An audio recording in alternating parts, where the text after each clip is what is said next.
Joe Rogan Podcast. Check it out. The Joe Rogan Experience. Train by day, Joe Rogan Podcast by night, all day. All right. Mr. Pollan. Yeah, hey. Good to see you, man. Good to be here. Good to be back. Good to see you again. And good to see you in the... You're done with the headphones, huh? I'm done with the headphones, yeah. In and out instantaneously. Your new book. This is Your Mind on Plants. Yeah, right here. Yeah, I like it. Since you've been on, I have to say that out of all of the people that have discussed psychedelics, I think you've been one of the most important ones because you were a respected, esteemed journalist. You're like a real writer already.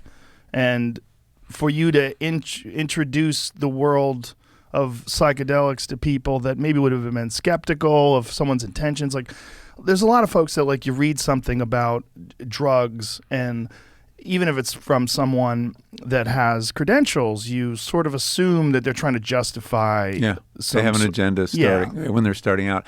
I think you're right. I think that made a huge difference. I was coming at that world from outside. I'd had very little experience of psychedelics, virtually none as a kid.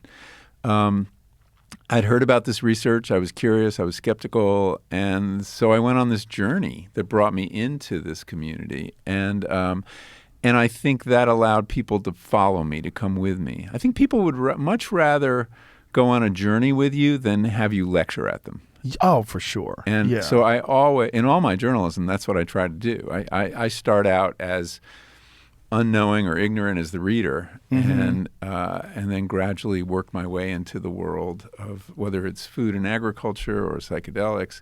And so in all my books, I kind of start out like an idiot. And gradually move toward a state of knowledge or more knowledge. I think that's incredibly relatable to people because it lets people know what you're learning, how you're learning it, right. Why you're learning it, and how you come to your conclusions. Yeah. That it's the result of having these experiences or talking to these people, and they see all the armature of journalism. They see how it works because you're letting them. You're being very transparent about the process. And also, I think that, there are most of the stuff that had been written about psychedelics and most of the stuff I was reading was written from like inside the world, already convinced that these were great things that were going to change human consciousness. And that's a turnoff to people, especially if you have this resistance, which many, many people do. There's so much cultural baggage around psychedelics left over from the 60s. People, the risks, the how disruptive it was to society, and people still hold these ideas in their head. People say, well, don't people like jump off of buildings? I mean, I hear these, or doesn't it scramble your chromosomes? These are urban legends by and large, although there were some people who jumped off of buildings. But the chromosome thing was not true. The staring at the sun till you go blind was not true. But it's amazing the power of these memes and it just lingering in our culture. Well, there's a great fear of losing your mind. I mean, you know about the guy from Pink Floyd, and people hear about, some guy in the neighborhood that did too much acid. Yeah. The thing is, they are real. Like, there are really people they're that casualties. Have lost, And I think we have to acknowledge that. And I think unless we're really frank about the risks, we risk another backlash because bad shit will happen. Yes. If you're trialing, a couple thousand people for depression, which they're doing, these clinical trials to see if psilocybin can help with depression, some of those people are going to commit suicide. That's what depressed people do. And, especially if you get them off their SSRIs, that increases the risk. But that narrative, when someone in a clinical trial for depression with psychedelics gets out there, it'll plug into this old narrative about people jumping off of buildings, whereas people routinely commit suicide on SSRIs, and it doesn't make the news. Right. So there are these. It's when a story plugs into an existing narrative in the culture that it really takes off. It has this incredible power, and that could happen. So I think we should be.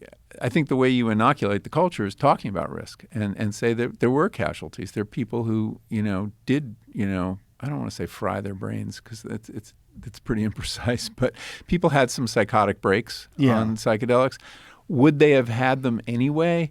There's reason to believe they would. It's not like schizophrenia rates went up during the 60s. Do you think it triggers schizophrenia, though? Yes. Yeah, I think that's probably what happens. any kind of traumatic experience can do it. Divorce of parents can do it. If you're at that age and you have that vulnerability, going to graduate school for a certain number of people does it. Extreme stress, and it can be an extreme experience. So there is a good reason that people, even second-degree relatives who have schizophrenia, you can't participate in any of these trials. They're screening people, and also for manic depression, they're screening you out, and there are good reasons for that. Yeah, there's this discussion about cannabis that's been going on for a while now, of what happens to people particularly when they eat edibles. Is it something that triggers schizophrenia? And I think the numbers, as you're saying, they really do mirror the numbers that just happen in a general population. Like it's 1 out of 100. Yeah. And 1 out of 100 people seem to have a significant problem. Yeah, I mean, a certain number of people are at risk. They're bound to get schizophrenia at those windows. I think it's in right around 20 and right around 30 years old seems to be the window. Really? And, there's a very specific window? Oh, yeah. No, it happens at a very specific time. Do they think it's like transitionary periods in your life with additional stress, like you have a breaking point or something?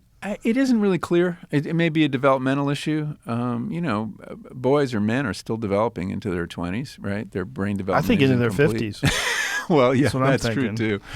But there's certain brain structures that are not, finished at that age. Honestly, I don't know. I'm out of my depth here. Yeah. What was the motivation to write this new book?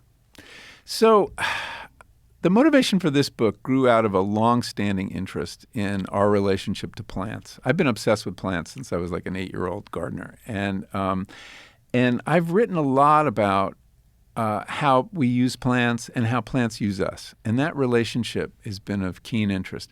And I looked at food.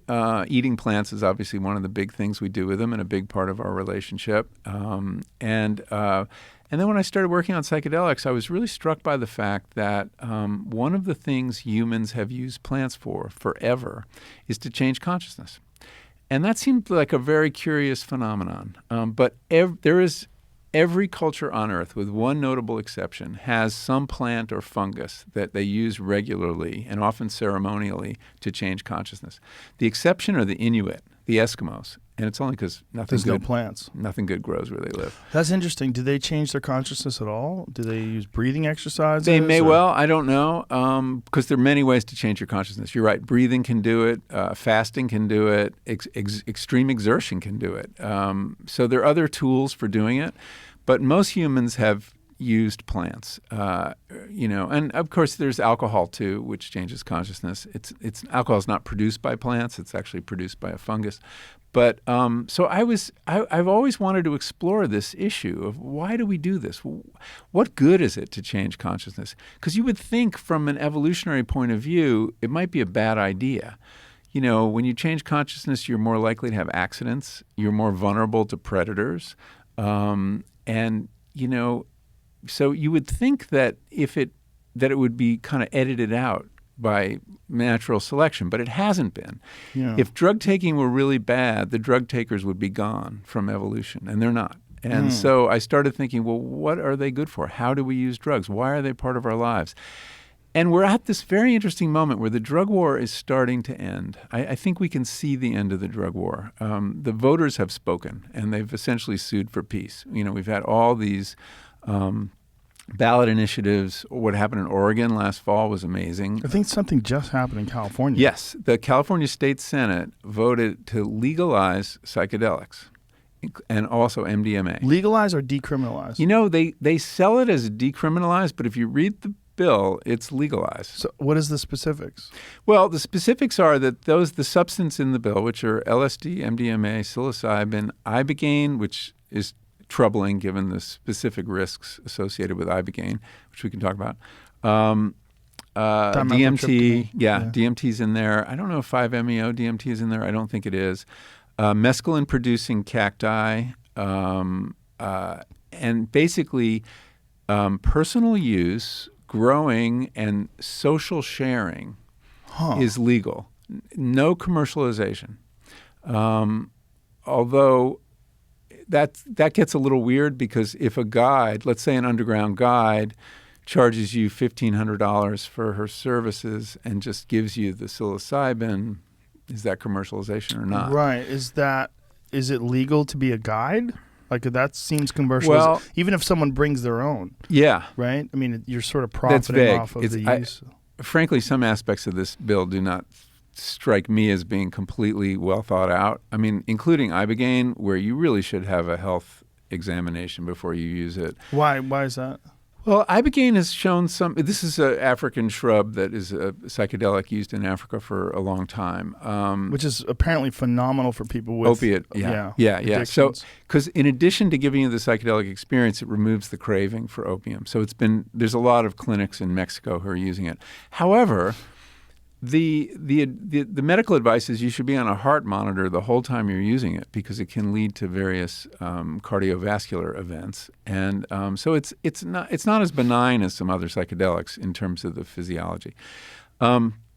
Anyway, this still has to get through the assembly. It's amazing it got passed. This just happened June 1st. And then we also had a whole bunch of decriminalization initiatives. Washington, D.C. voted to decriminalize plant medicines and entheogens. So we're getting to this new place where the public has had it with the drug war. Neither party really wants to fight it anymore. Even the Republicans are backing off on drug war. It's not part of the culture wars now, which is fascinating. We are recognizing how much damage was done, how many people's lives were ruined, how many people we've incarcerated around the drug war, and it hasn't worked. We have more overdoses now than we had before the opiate crisis. The biggest health problem related to the drug war has been, the biggest problem since we started this drug war, public health problem, has been the opiate crisis. 800,000 people have overdosed. Most of them started on legal opiates. Purdue Pharma, did a lot more damage than any illicit drug, economy. Doesn't Johnson & Johnson decide to get out of the opiate game? Yeah, and they settled with the government and said they're going to stop selling them. Yeah, I know. It sounds like $230 million or whatever it was. I know. That's nothing. Yeah. So we're at this new moment where we have to figure out, okay, if we're not going to just make them illegal, what are we going to do with them? How do we fold them into our culture? Right. And one of the things I wanted to do in this book was start this conversation, this kind of more grown-up conversation about how we use drugs in our lives, how we've used them in the past. Remind people that most of us do have a relationship with a plant drug, caffeine being, which I'm enjoying right here. Tea, just a small amount of caffeine. Yeah, relatively small. This is Black Rifle coffee that's espresso. That's stuff. 300 milligrams. You didn't offer me any of that. You want one? No, I think it'd be a bad idea, but thank you. Oh, I don't know. 300 milligrams, that's a serious... You're a teetotaler. Yeah. I'm a lightweight on caffeine, but I am dependent, as I learned in the course of the book. So I wanted to talk a little bit about our relationship to drugs. What's a healthy relationship? I mean, drug abuse is real. Yeah. Drug abuse is a bad relationship to a drug. Right. It's not about breaking the law. It's a bad relationship. What do you think are the motivations for keeping these drugs illegal? I mean, clearly there's got to be some influence by the pharmaceutical companies. There has to be, because there are alternative treatments to a lot of different things. And if they looked at their bottom line and if they were being shrewd, like very cold, calculated money assassins, they would probably say, it's not a good idea for us for all these drugs to be legal. Yeah, but they don't have a leg to stand on after starting the opioid crisis. But it doesn't matter if they have a leg to stand on. If there's no moral correct argument for their stance, they're still doing it to make money. Yeah, and they may be out lobbying to keep these laws, but it's interesting. It's the citizens who are overturning them. A lot of these are ballot initiatives that you can't lobby. And what happened in Oregon, I mean, there were two things there. One was decriminalizing personal use of all drugs, even hard drugs, and directing people who are busted into treatment, harm reduction approach. And then even more interesting was this Proposition 109, which legalizes psilocybin therapy specifically, but does it in a very thoughtful way. The proposition basically obligates the state health department to set up an institution that will regulate guides, train, regulate, and certify guides, and regulate the growing of psilocybin. It's kind of an amazing idea that the state will do this. And so far, the governor has been very cooperative. Whether the FDA will put up with it, it's kind of usurping their power to regulate drugs. There's whole lots of complications, but it's going to be really interesting to watch. But it's the beginning of this process of figuring out a culture around drugs rather than just say no. And I think that's going to be the cultural work that we're going to be doing over the next couple decades, is figuring out a safe way, a productive way to use these substances instead of simply banning them. Yeah, I think that's what's really important is people do have to understand the risks involved in all of these different things, and it's not simple. It's not clean, and we have to understand dosages. We have to understand the set and setting, what's the right way to use them, when not to use them. Certain people will be vulnerable, especially people that are psychologically vulnerable. They shouldn't be experimenting with these things. And because of all of the years of suppression, unfortunately, we don't have a lot to go on in terms of a roadmap. Exactly, and that's why it's going to be hard work. And that's one of the reasons in the third section of this book on mescaline, I spent a lot of time looking at the Native American church, because I think indigenous use of psychedelics has a lot to teach us. I don't think we can just borrow their methods, lock, stock, and barrel, but there's certain principles that are really interesting and helpful. One is you seldom do it alone. You always do it with intention, purpose. There is usually an elder involved to guide you. And it's always surrounded by ritual. And I think that's really significant.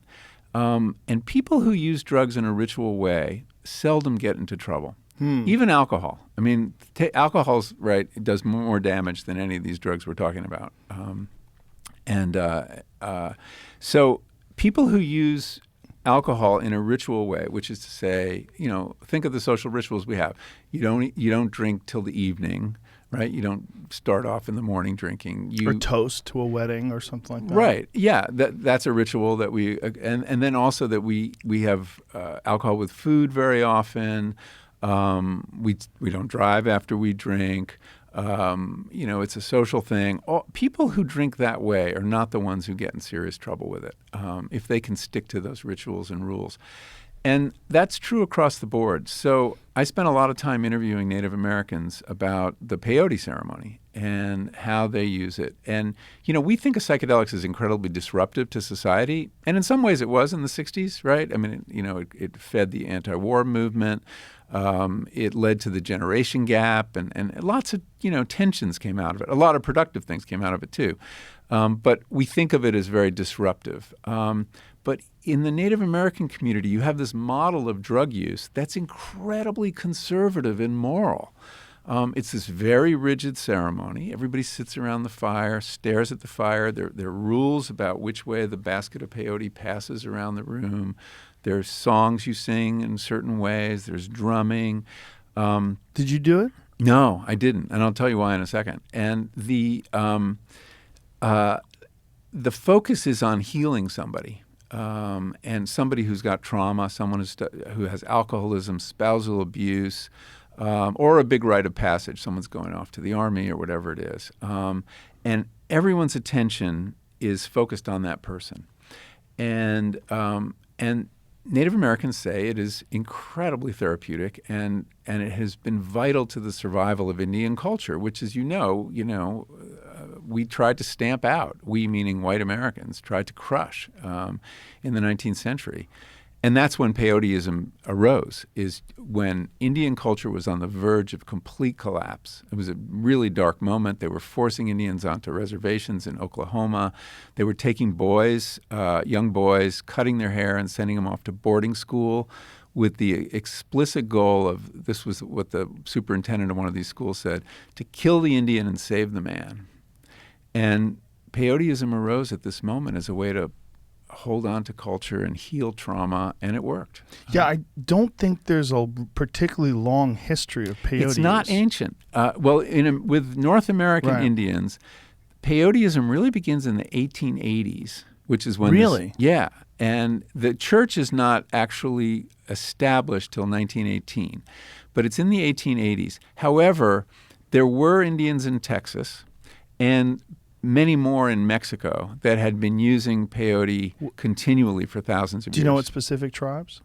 The Huichol in Mexico. I don't know which the Texas tribes were, but And they were using it in the same ritual fashion? we don't know exactly what the ritual was, but they were using it. So the oldest archaeological evidence is from Texas. It's on the Rio Grande. There's something called the Shumla Caves, which is an archaeological dig that was discovered a few decades ago. And they found there peyote effigies, little dolls made out of peyote, and evidence that they were being used ceremonially. So it's the oldest psychedelic. So even though that chain was broken with some North American tribes, because it only grows, by the way, in Texas. There's a very small band of near Laredo where the peyote gardens are. And so it was kind of rediscovered and moved up to Oklahoma, and then it spread around the country from there. When you say it's the oldest psychedelic, do you mean... That we know of, that we have evidence it was being used 6,000 years ago. Really? Yeah. There may be older ones, but I haven't seen the record of that. What is the evidence? It's It's North American? The Native yeah. American Indian? Oh, so that's 6,000 years old. 6,000 years ago. Wow. I mean, I don't know which group it was, but there was evidence that there were these religious objects that they created, and they actually made them out of peyote. And they tested it, and it was peyote. Wow. So it's been around, even if it hasn't been in continuous use among American Indians. But I just think that's such an interesting model for how to think about it. And, we have to come up with our own cultural container. We're not going to just take the Indian container. It doesn't feel right to us, and it would be cultural appropriation. But that's what we have to figure out. What are the proper rituals in which to use psychedelics? Are you aware of the book, The Immortality Key? Yeah. Brian Murarescu's book? Fascinating. Fascinating. And he's found, he's writing about evidence of very early use in the old world of psychedelic compounds. Ergot, which is the fungus from which LSD is derived, was found in some communion cups, right? Yeah. In Spain. Yeah. That's kind of wild. And the idea that the Eucharist may have involved psychedelic. There was also cannabis found in some Jewish sites from that period. And I've always wondered about wine in Greece, that they would talk about these wild Dionysian revels, and they drank wine out of glasses like this big. Right. There had to be something else. Oh, for sure. And also, did you know wine back then had a very low alcohol content? I didn't know that. Yeah. All so the more did reason beer. to suspect that they were spiking it. They were spiking it with something. We don't know what. I mean, and we don't know how you would use ergot, because ergot can also give you gangrene. Really? Oh, yeah. Ergot. When you take it orally, it would give you gangrene? I don't know. I don't know how else you'd take it. But so ergotism was this disease people got when they ate, in a wet year. The rye crop would get all this ergot on it, but people were desperate. They would still make bread from it, and it would make people kind of crazy. Well, they think that is the Salem witch trials. Right. That's one came theory. from that. That you have these outbreaks of what was called witchcraft, which is just people having visions and tripping, basically. Accidentally. Yeah. And there are episodes all through European history of these outbreaks. Saint Vitus Dance was another term that was used for this. And those outbreaks coincide with core samples that show particularly and especially wet frosts. years when you've got lots of fungus. And but the other effect you can get from eating this stuff is gangrene. So if it was consumed as a drug, it was processed in some way to make it safe. And the Eleusinian mysteries that Brian talks about in that book too, which was this rite in Greece that went on for thousands of years, and every great Greek writer, politician participated in this. There was a potion that they would take called a kykeon. Everyone was sworn to secrecy, so no one talked about this. But they would take this potion and Kykeon, right? Kykeon or kykeon. I don't know. My Greek is shitty. Kykeon, and they would go to the underworld and visit with their ancestors and have these visions. Yeah. And it kind of makes sense when you think of Plato's idea that there's an unseen realm right next to this one, where the real table is, and this is just the secondary table. But how do we prove these things? The work, these archaeologists are doing interesting work. And there's going to be a new institute at Harvard working on some of these questions. Yeah, and it is all sparked by Brian's work. I know. And Brian's appearance on this podcast, in fact. Oh, really? Led to that? Initiated these discussions because they realized, like, when you hear him talk about it and you understand the amount of research this guy's done for over a decade pursuing this, and it was a big risk because until they found the samples that indicated there was ergot inside these vessels, they really didn't know if this was speculative. Is this all horseshit? They didn't know, and now they do know. And it all makes sense, right? If for anybody who's ever done a psychedelic drug, it makes sense. Look, I think psychedelics have had a very profound effect on cultural evolution in many, many ways. The encounter of these molecules with a certain mind produces memes, new ideas, metaphors, theories, and visions that sometimes, not always, ends up changing everything. 99% of the insights people have on psychedelics are probably not that valuable. They may be personally useful. Love is everything, whatever it is. But every now and then, in a certain mind, there's an idea, and it might be a vision of an afterworld. It might be the idea of an unseen otherworld, a beyond. And then that person tells that story, and suddenly this enters culture. Yeah, somebody had a vision. They went up on a mountain and they saw God. It's a very plausible explanation for how religion might get started. It completely makes sense to me. And in fact, there's been some work at one of the universities in Israel where they're trying to connect the acacia tree with the burning bush that Moses saw. Because the acacia tree apparently is rich in DMT, and they're trying to their connection they're making is the burning bush, being God, was consuming smoked DMT, and that they were having this vision that Moses was having. It makes sense if you're translating things from ancient Hebrew to Latin to Greek to whatever the fuck they're doing.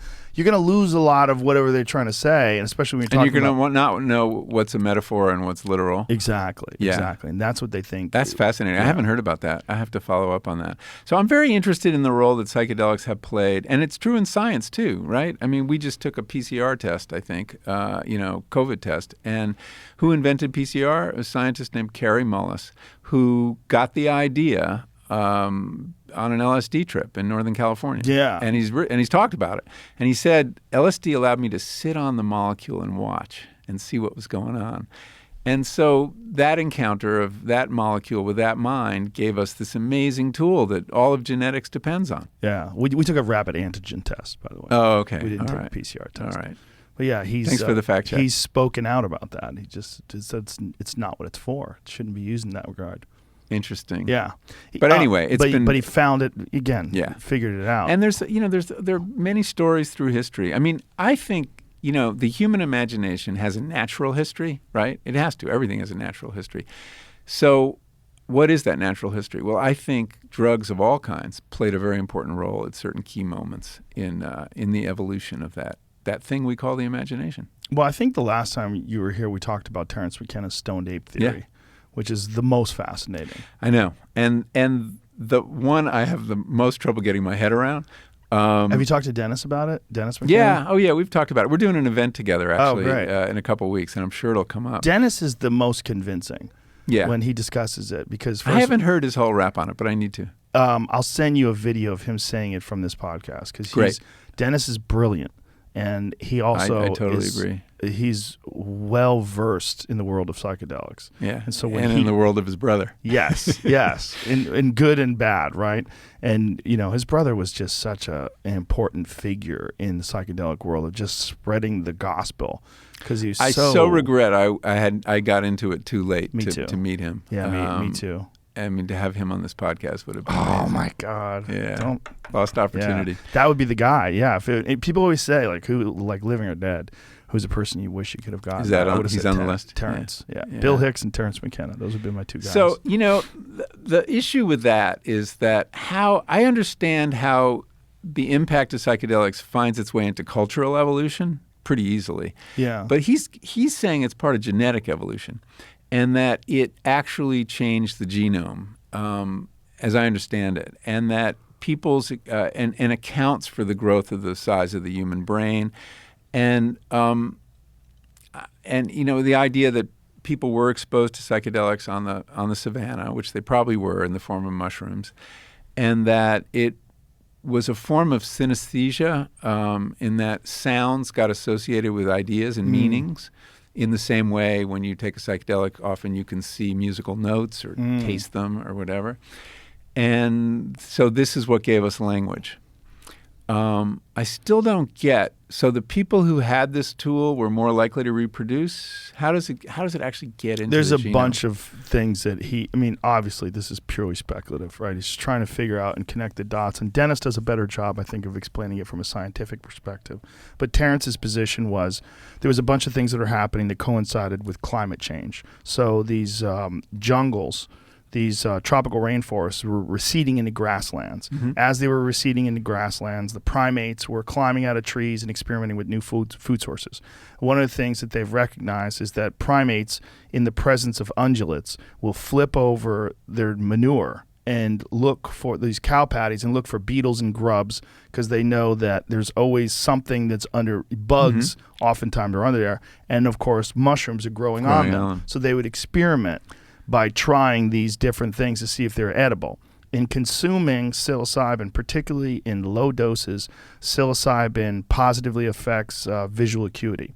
So it makes they were better hunters? Better hunters, more accurate in edge detection. So there's been studies where if you have two parallel lines, if the parallel line shifts slightly, the people who are on psilocybin are far more likely to be able to detect that than people that are on the natch.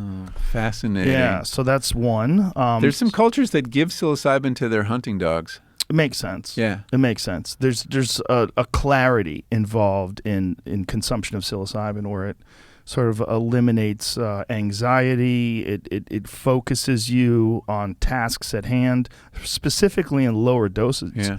Like one of the things that people are doing that I have a lot of friends that are doing it right now is microdosing. Yeah.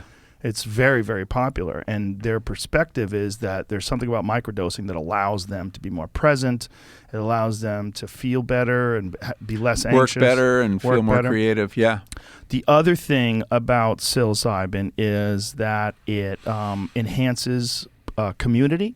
So the idea that all these primates were doing it together, they were more loving, more connected, more loyal to each other, and this might have enforced tribal behavior. So that might have been a protective issue. So they were better hunters, more tribal, and it makes them horny. So they're more likely to have sex, more likely to breed. And then with the creativity involved, the idea was the creativity might have also enhanced their hunting, might have also enhanced tool making, and then, of course, the language aspect of it. The connection of sounds to objects, that it might have initiated that.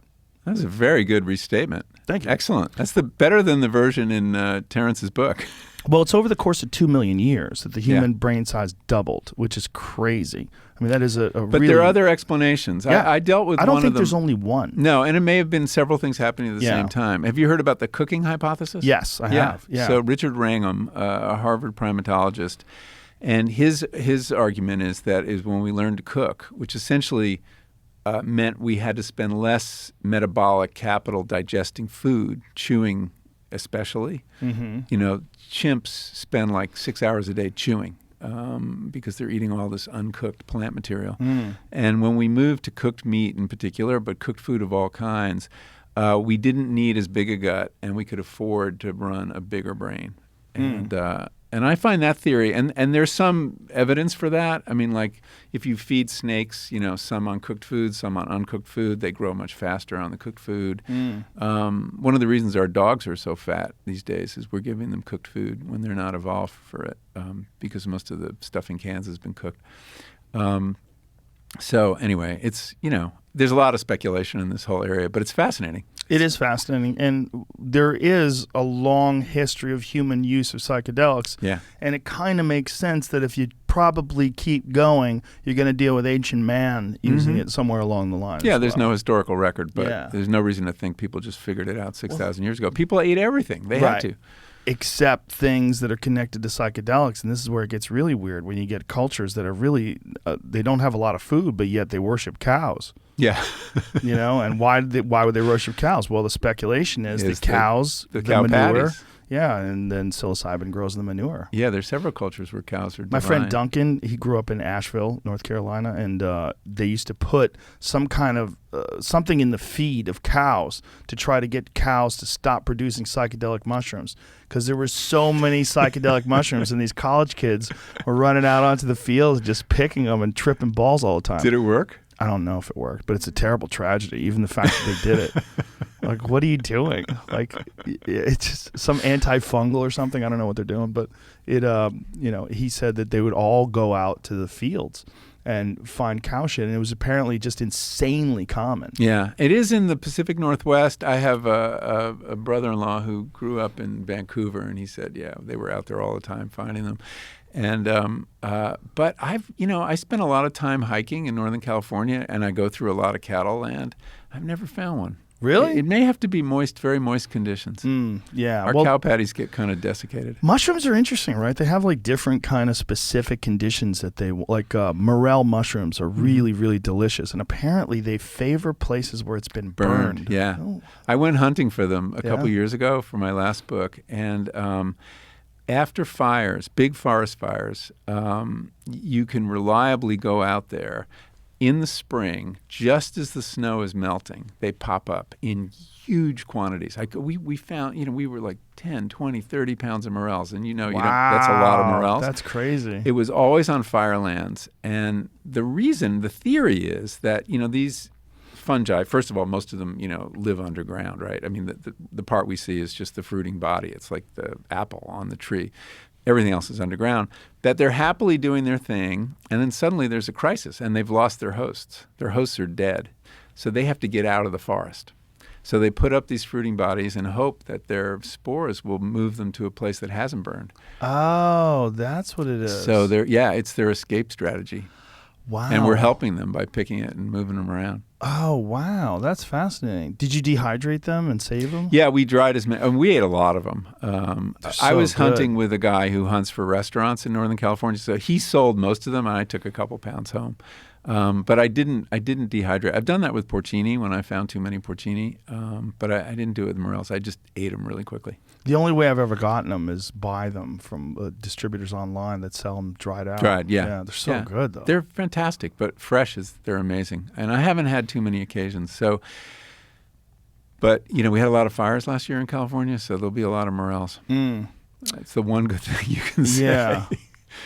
Is there a place where the Amanita muscaria reliably grows where it does have a psychedelic property to it? Because that's one of those really debatable really debatable mushrooms, really debatable fungi, because some people don't put any faith in the idea that it was involved in Christianity or in Santa Claus or any of that stuff. And some people put all their money on that. They put it all on red. And there is a way to process it. Even drying it apparently gets rid of the toxins, but there's a specific way that they think it was processed that made it a usable hallucinogen. Paul Stamets knows a lot more about this than I do. Yeah. And he's had an experience with it that he said he would never repeat. Never repeat it? Yeah, it was such a bad experience. Not repeat verbally. But No. It's not a secret. So he had a bad experience. So he did. Toxic. That it was very toxic, and he had a really excruciating day. It was psychedelic, but had a lot of other gastrointestinal. I'm not sure exactly what it was. I remember when I was interviewing him for the last book, he talked about it because I've always been curious about it. This is the mushroom of the old world in particular that is associated with lots of shamanic rituals, and the imagery, from Lewis Carroll to the Santa Claus idea, it just keeps showing up. Yeah. That you would think it had some use or religious, value, but I don't. Maybe the method of like ergot, the method of processing has just been lost to history. Yeah, McKenna believed that it was different, that it varied genetically, and it also varied seasonably, and then it possibly varied dependent upon the environment, or the substrate. Yeah. Well, that's possible. I mean, mushrooms produce different metabolites depending on what they're growing on to some extent. The other thing that I wanted to say was like, in some cultures, in the absence of psychedelics, they would do something called ordeal poisoning. What is that? I don't You know what that is? Yeah. It's like you would almost go through a near-death experience that you could get out of. Like it was Through reliable. suffocation or? No, through this poison, through some sort of plant toxin or some. See if you can Google ordeal poisoning. Trial by ordeal, as Yeah. they call it. So what they would do is, in the absence of psychedelics, they'd put themselves through this ritual, meaning that on the other end of it, there would be some kind of life-changing revelation, just sort of like A near-death experience. like a real near-death experience. But that this was reliably repeatable because this poison didn't kill you, but it fucked you up so bad you thought you were going to die. And in the middle of these sweats and these, like Stamets was talking about with Amanita muscaria. Some cultures, such as the, oh boy, you want to try that one? Afik Uburutu people of present-day Nigeria would administer poisonous calabar bean known as aseri in Efik, which contains physostigmine in an attempt to detect guilt. A defendant who vomited up the bean was innocent. A defendant who became ill or died was considered guilty. Residents of Madagascar could accuse... Well, I don't think this is the same. Exactly. This is it. Did you Google ordeal poisoning? Uh-huh. Yeah. Huh. Ordeal poisoning rituals. These are all... early This seems to modern be... This is a whole Wikipedia on child by ordeal, and this is the part about poisoning. So this is a different kind of trial. I think this it's is a criminal it's a trial. Yeah, by yeah. ordeal. Yeah. Ordeal poisoning as I don't know. How would you Google that? As a psychedelic ritual? But it wouldn't be psychedelic. There's Poison the Google induced image search near-death brings up a lot of experience. stuff. I just sort of fell down this because it looked like it was an official Wikipedia. I think but they used to do things like that to try to figure out whether or not someone was hiding things, like whether or not they had knowledge of a crime or whether they were guilty. But I think they also did it as rites of passage.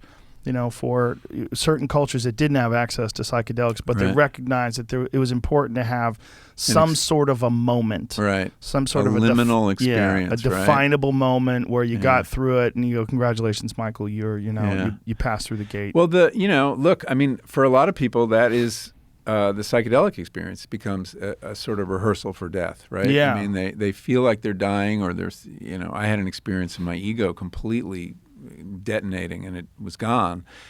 And it's a death you come back from. Yeah. And there's something that it teaches you a lot of things, and so it's interesting.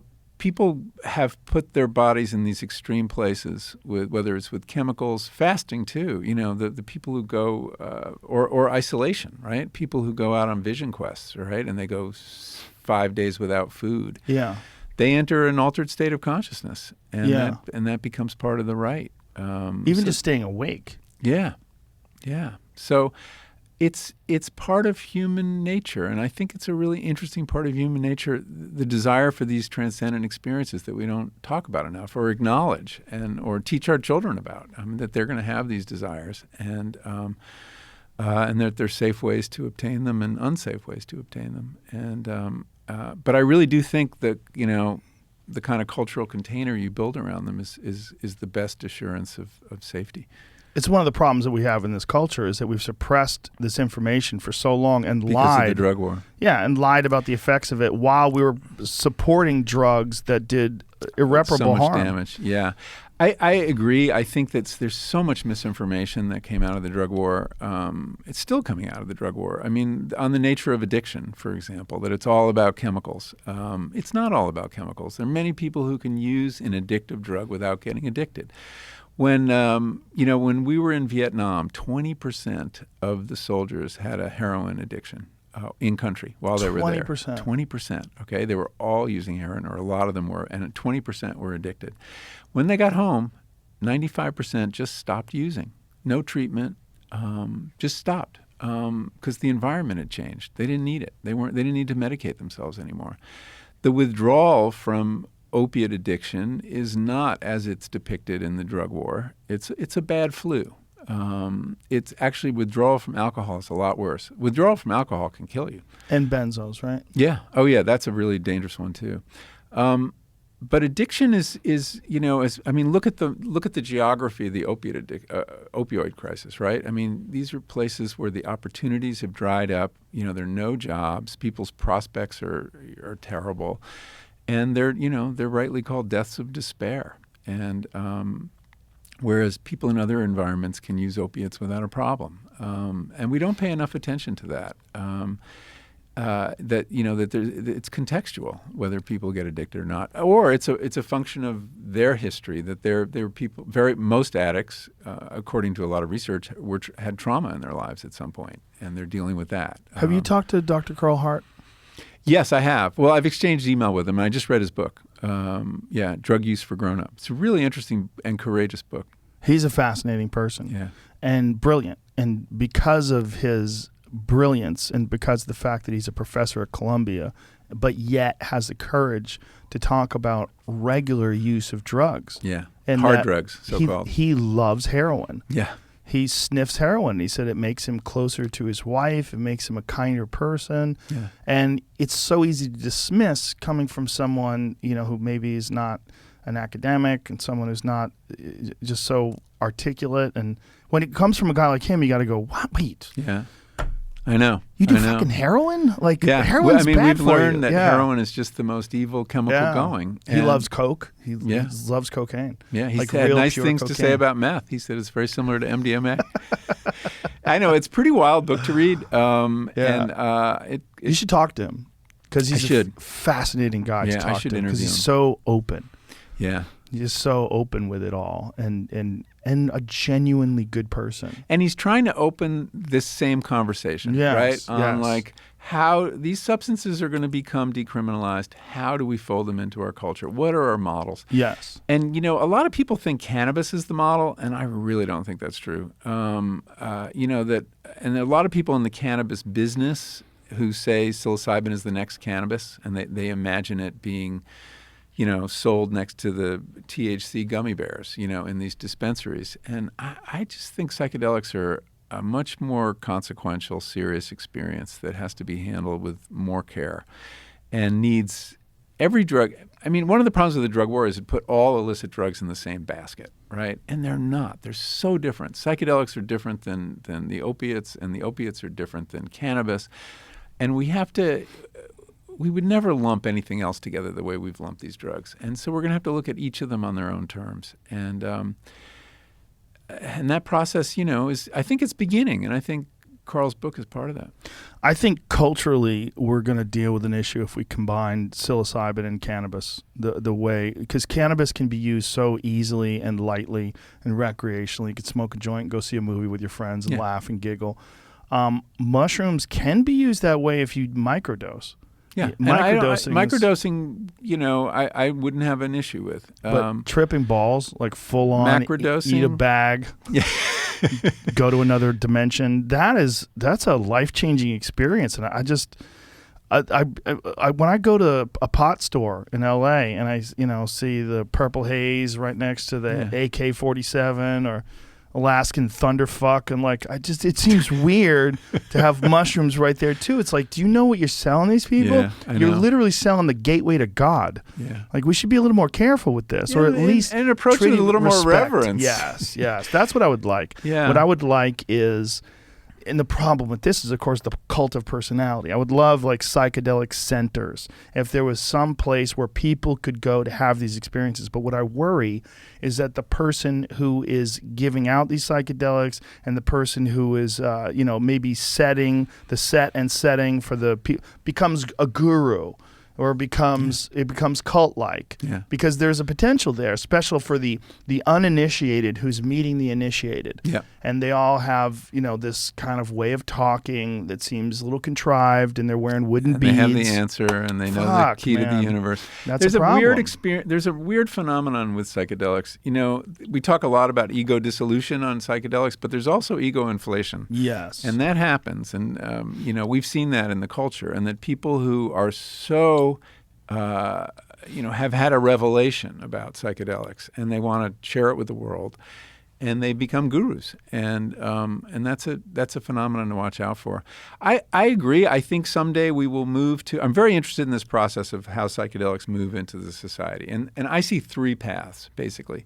There's the medical path, which is we're pretty far down that path. The FDA will probably approve MDMA within what does Rick Doblin say, 2 years or something like that? Yeah. Maybe 3 for psilocybin or 4. So it's not far away at all. And ketamine is currently in use pretty widely and that right is, now for many therapy. people, that is suggesting a model. So there's, Field Trip Health, this company that's building ketamine clinics all around the country, very lavish spa-like places where you can get a ketamine experience, with a nurse or a doctor present. They're very expensive. And they're doing this basically to work out the kinks so that they can move to psilocybin and MDMA when it's ready. So that'll be one kind of elite way that people will have the experience because it'll cost thousands of dollars. And then there'll be the medical model, and that'll probably be more clinic-based. Nobody's figured out exactly, but and then there'll be the religious model, and I think that's a really interesting one to watch. In the same way the Native American Church and 2 ayahuasca churches have the constitutional right to use a psychedelic as their sacrament, there are a lot of other new churches forming now. And given this Supreme Court and its expansive, interpretations of religious liberty, basically they're cutting huge amounts of slack that for reasons of religious conscience, you can be exempted from all sorts of federal regulations and laws. I mean, Hobby Lobby and the decision just the other day, that when some of these psychedelic churches find their way up to the Supreme Court, this Supreme Court's going to have a hard time saying no. And there is a group of psychedelic lawyers who are looking for the right cases to bring through the system. And Boy, does that sound like an oxymoron. yeah, psychedelic lawyers. It really is. They call themselves that. I'm not That's calling great. them that. I love Yeah. it. I'm glad they're out there. They're But based I'm just, in Boulder, as you would guess. I mean, it's the ultimate jumbo shrimp, Of course they're based in Boulder. I fucking love Boulder. It's too good. It's Oh, too that's good. But it's amazing. going to be like an exploding cigar for, Justice Alito when one of these cases come up because they're going to yeah. have trouble saying no. Because Right. the precedents are being established. So I think we'll have this religious path, we'll have this retreat center path, and we'll have this medical path. And the most accessible may be the medical path since it'll get, presumably, if it really works, get covered by insurance. Yeah, especially for people that have PTSD, or Yeah. soldiers, police officers, things along those lines. Women have been people that have been abused, abused, yes. Are you aware what Alex Gray is doing? Not right now. Do you know who Alex Gray yeah, is, the sure, artist? the artist. Yeah. He has formed a church. He has religious tax exempt status, and he's building this insane, spectacular chapel in upstate New York. He bought a bunch of land, and he was in some sort of a dispute with the town, but I think they've settled that because he's not paying any taxes because he's a church. I'm sure but they're I mean, pleased if about that. anybody can do that, Yeah, it's he'll get Alex the Gray. iconography down. Oh my and- God! yeah. You got to see what the place looks like. Have you been there? No, I gotta have check not, it but out. I must. I must go. Well, I It's- spend part of the year in that part of the world, so I will Oh, check it out. I've had Alex on a couple of times, and he's a genuine gem of a human being, and just a I've never met him. I've never met him. he's the real deal, man. Yeah. He's like, when you're around him, like, first of all, he's so kind. And as an artist, he's phenomenal. He's so brilliant as an artist. But that's him. He's walking the walk. I mean, So he's is, just so is present. LSD a sacrament in this church? You'd have to ask him. Okay. I wouldn't want to speak. don't wanna but get him in trouble. I think he's a big fan of the tryptamines in particular, but LSD as well. Yeah. But the artwork is the iconography, the imagery that he portrays is the best interpretation of tryptamine experiences that I've ever seen because he's figured out how to express the visions as in normal consciousness. Like, you try to repeat what you saw and you Yeah. try to express it with words. Words are the most crude and clumsy tools to express psychedelics. But there's something about, like, pull up some of it, like the one where there's this weird gold and I think it's gold and blue one that I swear I saw something entirely similar to that. when I was under an experience. I was like, oh, he went. I wonder if there's like little rooms you go into, or little places you go into based on. None of those, but all of those are great. They're all great. There's an Albert Hoffman one there. He's got a great version of the Stoned Ape. That one in the theory, upper left-hand corner is super similar to some stuff I've seen before. Super similar. Like as they expand and move, and those things are all constantly moving and shifting. That's what it looks like. So his place is called I think the place in New York City was called the Chapel of Sacred Mirrors, and I think that's what he's calling. It's calling it Cosm, right? Is that what is the place in upstate? Show Are there Michael, pictures of the building? It's crazy because it's basically his art 3D printed as the outside of the building. So if you would go to like an ancient Egyptian temple, their temple would be covered in all this incredible artwork or sculpture. He's doing a similar thing, but with his vision interpreted into 3D sculpture. So it's wild. Is he paying for this himself? Shit. I don't know how he's doing it. I mean, I think people are donating. I think there's a lot going on. I think but I have to make a field trip. He's just so genuine. Yeah. I mean, out of all the people, like if everybody who is a proponent of psychedelics was that guy, like this is the image of what it's going to look like. So see, it looks on the outside very similar to his artwork. Yeah, it does. But it also has like these feelings of Egypt in it, and like I don't know. It's very Egyptian. Yeah, and like this alien language he's got scrolled across it. It probably means something too. I mean, I don't even know what it means. That's that interior down there is not the interior, I don't think, of the actual place. I can't find pictures. They might still be making it. I don't know.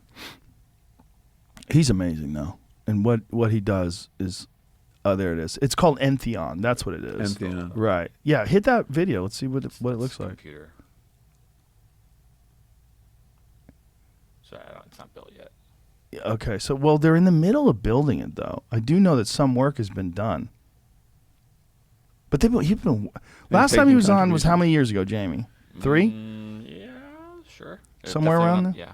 So yeah. Okay. So he is in the middle of. So they're building it. Yeah.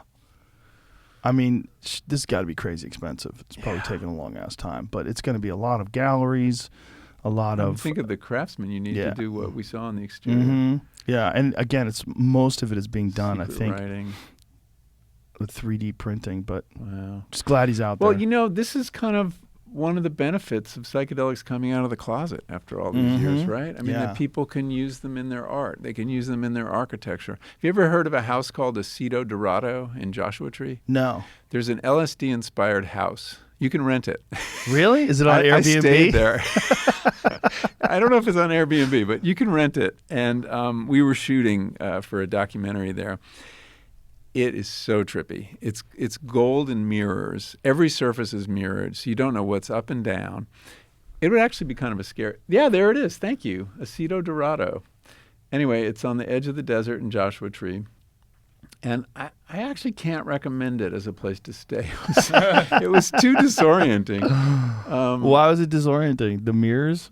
Yeah, because you'd look down at the floor and you'd see a reflection of the dining room table in 6 dimensions, and it sounds perfect. I love all the cactus around it too. That's awesome. Anyway, it's pretty cool the way it fits into the landscape. Yeah, that place is so strange. Joshua Tree is so bizarre. It's one of the trippier landscapes, and in fact, people go there to trip all the time. Oh yeah, all my friends do. Yeah, my friend that's Ari, the place, right? My friend Ari Shafir runs a festival every year, like an informal festival called Shroom Fest.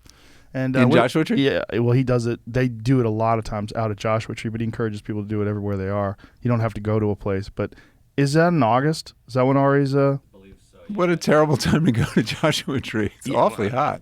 Yeah, I don't know if they're going to Joshua Tree. Ari's living in New York City now, so I don't think he's doing it out there. But a lot of the trips that they have done out there. But I think we're going to see now, an explosion of writing, of art, it's just like people are coming out of the closet, talking about their experiences in a way that you just couldn't do a few years ago, or you did it at great risk to your reputation. And it's going to affect art. It's going to affect culture. It'll affect everything. Yeah, and I think in a good way. I think one of the benefits of the cross your fingers of these psychedelics is the enhancement of the feeling of love and community, which is what everybody needs right now. Yeah. So I think that's a really interesting theme. And my gut says yes. I mean, that the nature of the psychedelic experience could make people better people, make them feel more connected, more compassionate. But I don't think we can say that with confidence yet. I think we actually have to do science about that to figure out. I mean, there's some preliminary research, for example, that was done at Imperial College in London that shows that people's nature connectedness goes up. There's scores of how connected you feel to the natural world. And tolerance for authoritarianism goes down. Openness of personality goes up. So these are preliminary. But if you think about who has participated in these studies, they tend to be inclined in that direction already. You really have to get like the Koch brothers or Trump or somebody who's not inclined to like nature especially. I'm glad you said that. And do it to them and see if it changes their attitudes. Because I think we may be having people on the same side of the culture having reinforcing experiences. But I don't know. And it's something I would love to see research done on. That would be a great thing to do as a therapy for someone who is like maybe you've been a sexual harasser at work, and they make you go to some place and have a psychedelic experience to realize the error of your ways. It'd be much gentler than the chemical castration they used to talk about. Well, we don't have to go that far, but I mean, maybe that's even a bad example. But maybe someone who's been accused of fraud, or maybe someone who's embezzling money, or maybe someone who's done something like really unethical, and you can pull them aside and say, "Listen, this is harming you, and you don't even realize it's harming you. You think you're getting away with these things, and having these psychedelic experiences, maybe because that's one of the more confusing but illuminating things that you do learn from psychedelics is that things that you've done to other people have also harmed you. And you don't think about it until you're forced into reflection. Right. And one of the things is about psychedelics is the ruthlessly introspective nature of some of the journeys that you go on, where you really are forced to look at yourself and your actions and come to Jesus with it. You really have to, because they don't allow you any of the, and people call it bad trips. When you try to fight it. That's not the right term. Yeah. So that was a very interesting theme that came up with interviewing Native Americans. They would talk about psychedelics as if the peyote had a gaze and it saw right into them. And they also used the metaphor of a mirror, that in the same way, this one Native American had this beautiful image. He said, in the same way, you step up to the mirror to make sure you don't have spinach in your teeth or something like that, and you check and make sure you're ready to go out into society. The peyote allows us to see ourselves and see what's wrong and correct it. And I thought that was a very powerful idea. And that the idea that the peyote had a gaze, and they teach their children this, that the peyote can see into you, and they're socialized in this belief, and that it's sort of like a superego, right? It becomes a conscience. And that's also a very powerful idea. Just fascinating that it was so late in their history, and at a in the nick of time, really incredibly desperate time for their culture, which is eradicated by these intruding Europeans. Which is why, just one point on that too, I would hate if my discussion of peyote and Native Americans started a fad for using peyote. There's just not enough peyote, and really, no, it's in very short supply. The peyote lands, there's ranching on it. They're building windmills. There's poaching that's going on, and you asked me earlier whether poaching of San peyote, Pedro people cactus? going, no, not San Pedro, peyote cactus. What is it? What does a San Pedro grow? I'll talk about that in a second. It's a different cactus that's not endangered at all. Do you get mescaline from that? Yes. Okay, so mescaline. So there's another way if you're interested, and I'll talk about that. But mescaline and peyote are really similar, right? So mescaline is the chemical produced both by peyote and San Pedro. Oh, okay. So they're two very different cacti that happen to produce the same alkaloid, which is called mescaline. So there is a big effort underway in the Native American community to save peyote. It's a conservation movement. It's something called the Indigenous Peyote Conservation Initiative, IPCI, and they really deserve our support. And they're trying to buy up these ranch lands so that the Native Americans can pilgrimage down there, pick their own peyote. There's a very safe way to cut it, to harvest it, where it will regenerate, and there's another way that's often used where it doesn't regenerate. And it takes 15 years from seed to button, usable button. Wow. So cultivating it is a challenge, and Indians don't believe that cultivated peyote is the same or as good as wild-grown peyote. So I finally decided, after interviewing quite a few Native Americans, that I shouldn't use it and that non-natives should stay away from peyote because we've taken so much, from Native Americans. And this is a tool that's been really helpful to them in healing in their cultures. And there are other ways to get mescaline. So I decided, that would be my tiny contribution, is not using it. Is there an effort to reintroduce it in terms of to plant it places? Part of this initiative is that they're starting peyote in nurseries and then planting it in the wild. And we'll see how that works. It's a pokey. I grew it in my garden for a while. It is the pokiest plant. It just doesn't do anything. It just sits there. And it's very slow growing. It looks like a stone. It's very low to the ground. It's quite beautiful. Can you pull up? I don't think I know what it looks like. I know what the San Pedro looks like. And check out if there's flowering peyote too. It flowers beautifully.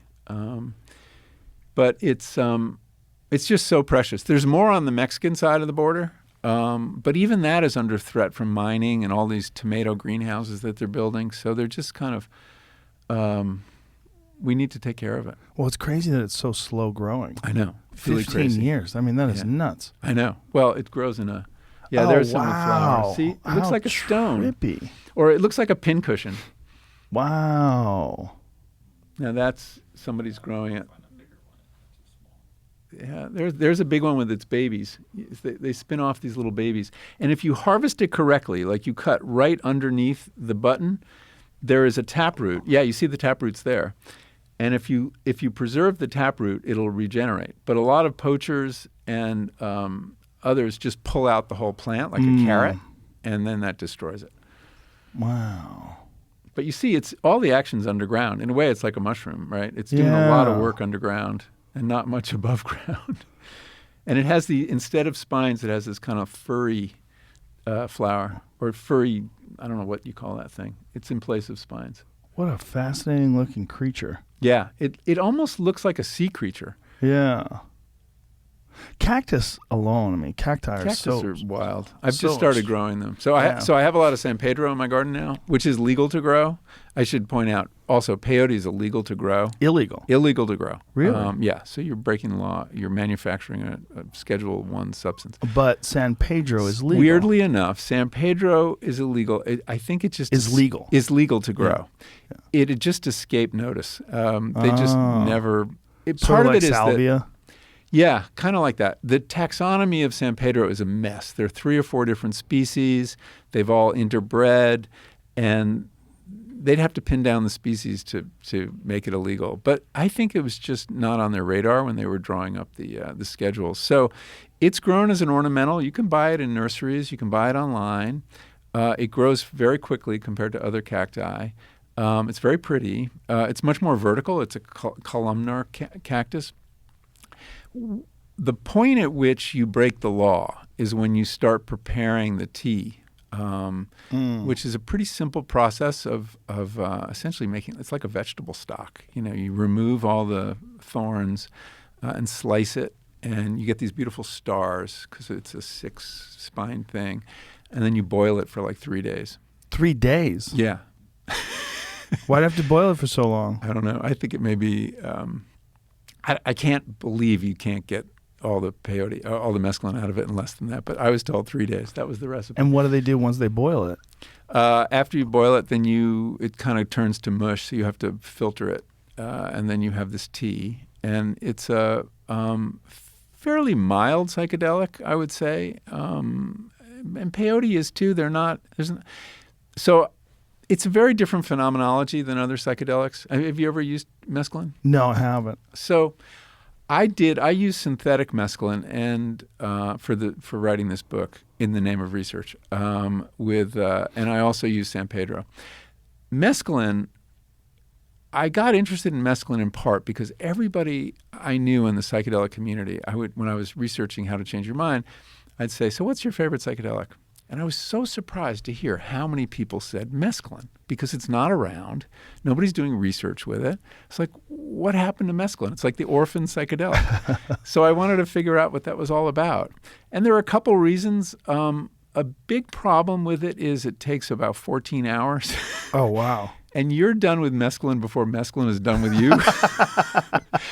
And so I just remember at the end of this very long day, I was like, I just want to have some dinner and go to bed, but it wasn't happening. Wow. So it was, for me, it was like 12 hours. And what was the experience like?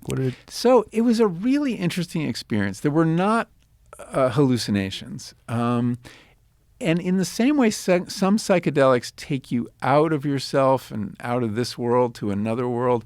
This one immersed you more deeply in the world in front of you than you ever have been before, so that you get completely absorbed in material life. And you could spend an hour thinking about this cup or looking at a flower.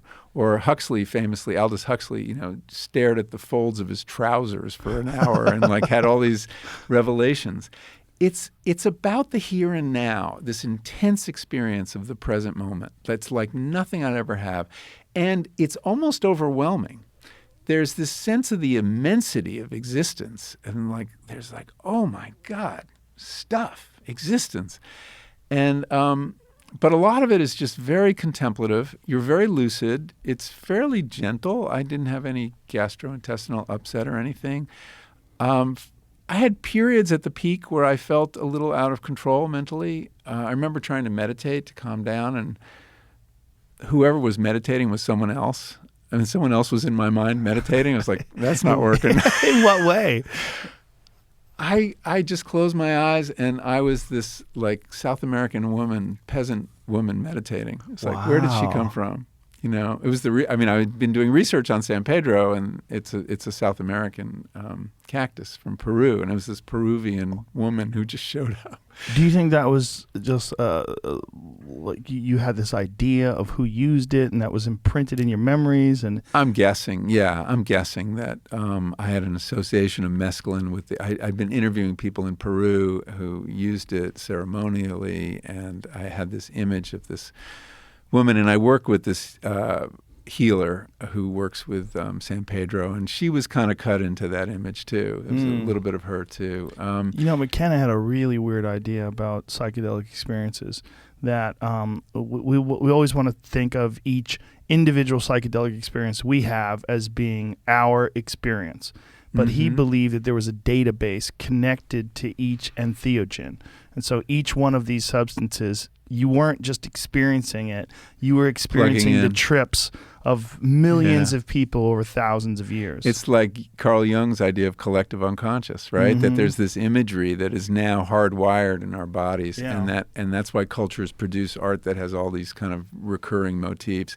Well, we know the DMT story, right, with the machine elves and the various, a lot of people have the same imagery on that drug. Right. Now, whether Terence McKenna started that, because that was a meme he introduced to the culture, you'd have to find some innocent culture and see if they have the same experience that had never heard about that idea. I did not have machine elves in my consciousness, but I did hear literally, not even hearing it, like when they would say things to you. But one of the things they said was, "Do not give in to astonishment," which was exactly what McKenna used to always say. Do not give in to astonishment. And then the other thing was, "I love you." They would be but like a child, like, "I love you 600,000,500,000 times." They would say it in this crazy way, and then they would go, "Look at this," and look at this. And every time they would go, look at this, they'd show you something more spectacular than you had seen before. Like every time the visuals, like you would think these visuals are impossible to pass, and they would go, look at this.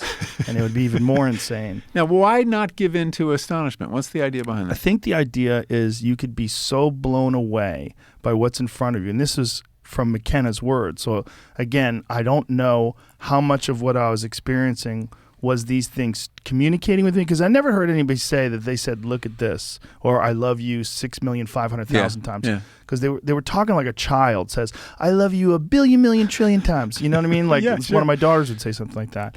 But I wasn't sure if I was hearing this because I was preparing, because I'd read and listened to McKenna talk about it, or if what was going on was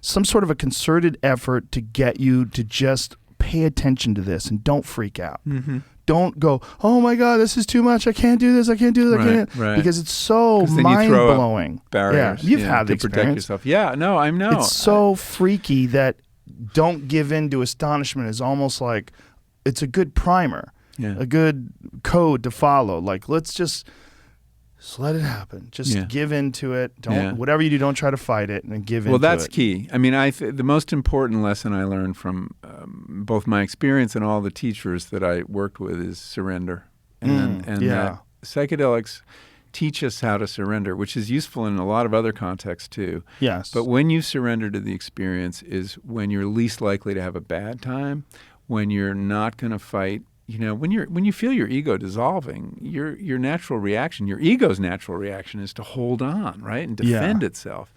But when I learned that, no, you just got to go with that. If you're going crazy, if you think you're going to melt or die, you go with it, and you'll pass through into something better, and that reliably works. The last time I did it, there was like a fractal of gestures. There was like an infinite number of gestures giving me the finger like this.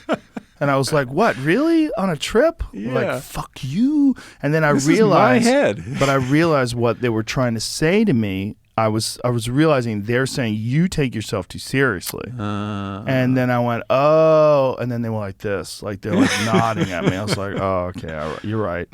Yeah. Like I immediately, because Thank you. I was like, okay, you're right.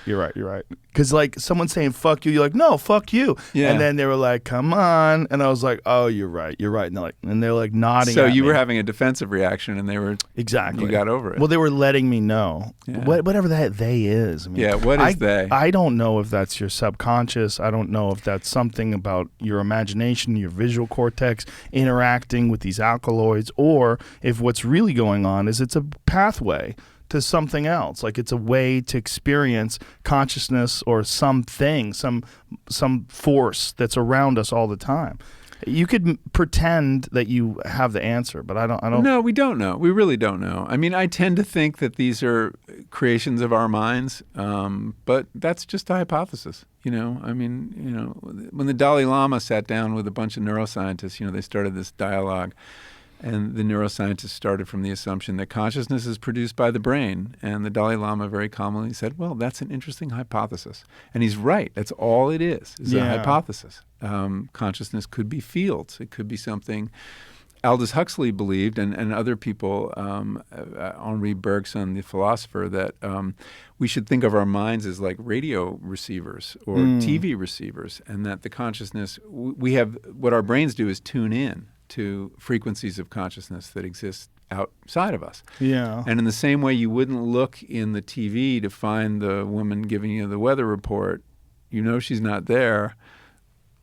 Our assumption that all the action is there may be wrong.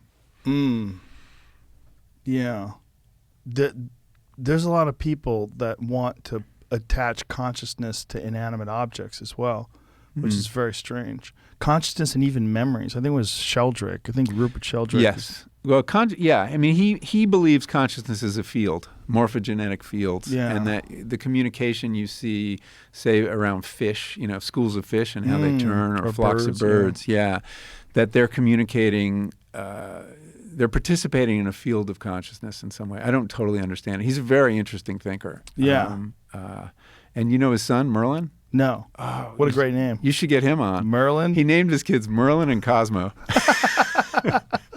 Well, I've had him on. He was great. He was a fascinating Merlin guy. wrote a beautiful book called Entangled Life about fungi. He's a scientist, and it's all about the relations that fungi create among other species. Other than being a magician, what are your other choices Yeah, I for know. jobs? That's right. Mycologist. Merlin.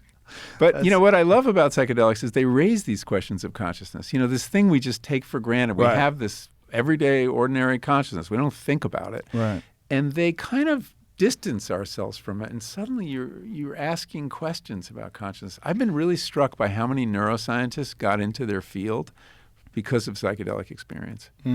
That it suddenly made them think, hey, this is interesting, and we shouldn't assume what we assume. Yeah. So I'm very interested in that whole conversation around neuroscientists and psychedelics. Well, I'm really interested in more people experiencing it that are these brilliant people that maybe Right. have these... Can bring something to yeah. it. Well, So, like Dawkins has never had a psychedelic experience, which to me is crazy. yeah, I think he could use one. Yeah, I think so too. I have a list of people who could use one. But I think this is another. You know, we talked about this efflorescence of art that may come out of this uncloseting of psychedelics. The other thing is getting really good scientific minds involved, who've been afraid to. And, you know, there is this core of scientists, you've had some of them on the show, who've promoted psychedelic research, got it off the ground, you know, brilliant people like Roland Griffith and Matt Johnson at Hopkins and Charles Grobe at UCLA. And but then there's this other kind of scientist who are not so much committed to psychedelics, but committed to understanding consciousness in the brain, who have not had psychedelic experience or haven't had the opportunity to do research on psychedelics. And now they want to. So at Berkeley, last year we started a psychedelic science center to study psychedelics. And we're not going to be doing the kind of clinical research that people are doing, you know, at Hopkins and NYU, which is really important, but we don't have a medical school. We don't do medical research at Berkeley. We're going to be doing basic science. We're going to be trying to use psychedelics to understand real basics about how we construct visual perception, the mechanisms by way they work.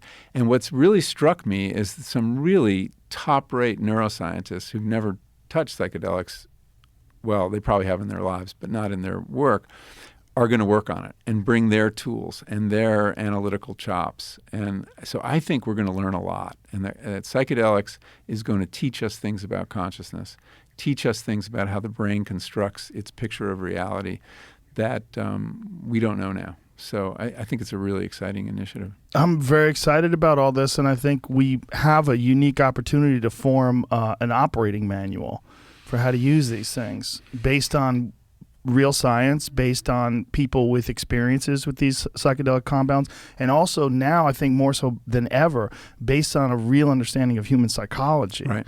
And Right. none of these things have never been really applied in a form where we have a possibility specifically because of the work of MAPS and Doblin and some of the amazing people that he works with. We have a possibility of setting up centers, like real, legit places where people can go and have an actual way to get out of whatever mental funk they're in. Yeah. And there's a real pathway. It's possible. It could help you. Oh, without question. Look, we have a mental health crisis in this country, right? 100%. The numbers around depression, and with the pandemic, it's gotten a lot worse. Anxiety, suicide. And one of the big surprises that I had after How to Change Your Mind came out, I expected a lot of pushback. I expected, you know, mainstream psychiatry, the American Psychological Association, all these kind of groups to like, well, psychedelics, very dangerous. We don't want to mess around. I had the opposite experience. They were so engaged. They would invite me to speak. They reached out to me, and I realized at a certain time, and it was actually talking to Tom Insel, a psychiatrist formerly head of the National Institute of Mental Health, and he said, well, you don't understand how broken our field is, that we don't have good tools, that we're not healing people. We're helping with symptoms at best. and that we're desperate for new tools. And along comes this one, which has the potential not just to address symptoms, but to actually heal, and across many different mental disorders. And I think that embrace, embrace may be too strong a word, but that openness to what psychedelics has to contribute is going to hasten its acceptance. There are a lot of problems to work out. It's a weird thing to fit into the system we have now. Is it a drug? Is it talk therapy? Well, it's a package of both, because it isn't just the psychedelic, right? It's psychedelic assisted psychotherapy or therapy. So how do you do that? The FDA doesn't regulate therapy. So how do they attach the approval of psilocybin with the need for a guide and somebody to prepare you and help you integrate? There are a lot of really hard questions to work out here. But your point about operating manual is really right, because I think the problem in our culture with psychedelics was that when they showed up, there was no instruction manual, right? And we did some really stupid things in the 60s. We would dose people without their permission. We put it in the punch bowl, LSD in the punch bowl. That's like unbelievably crazy and cruel.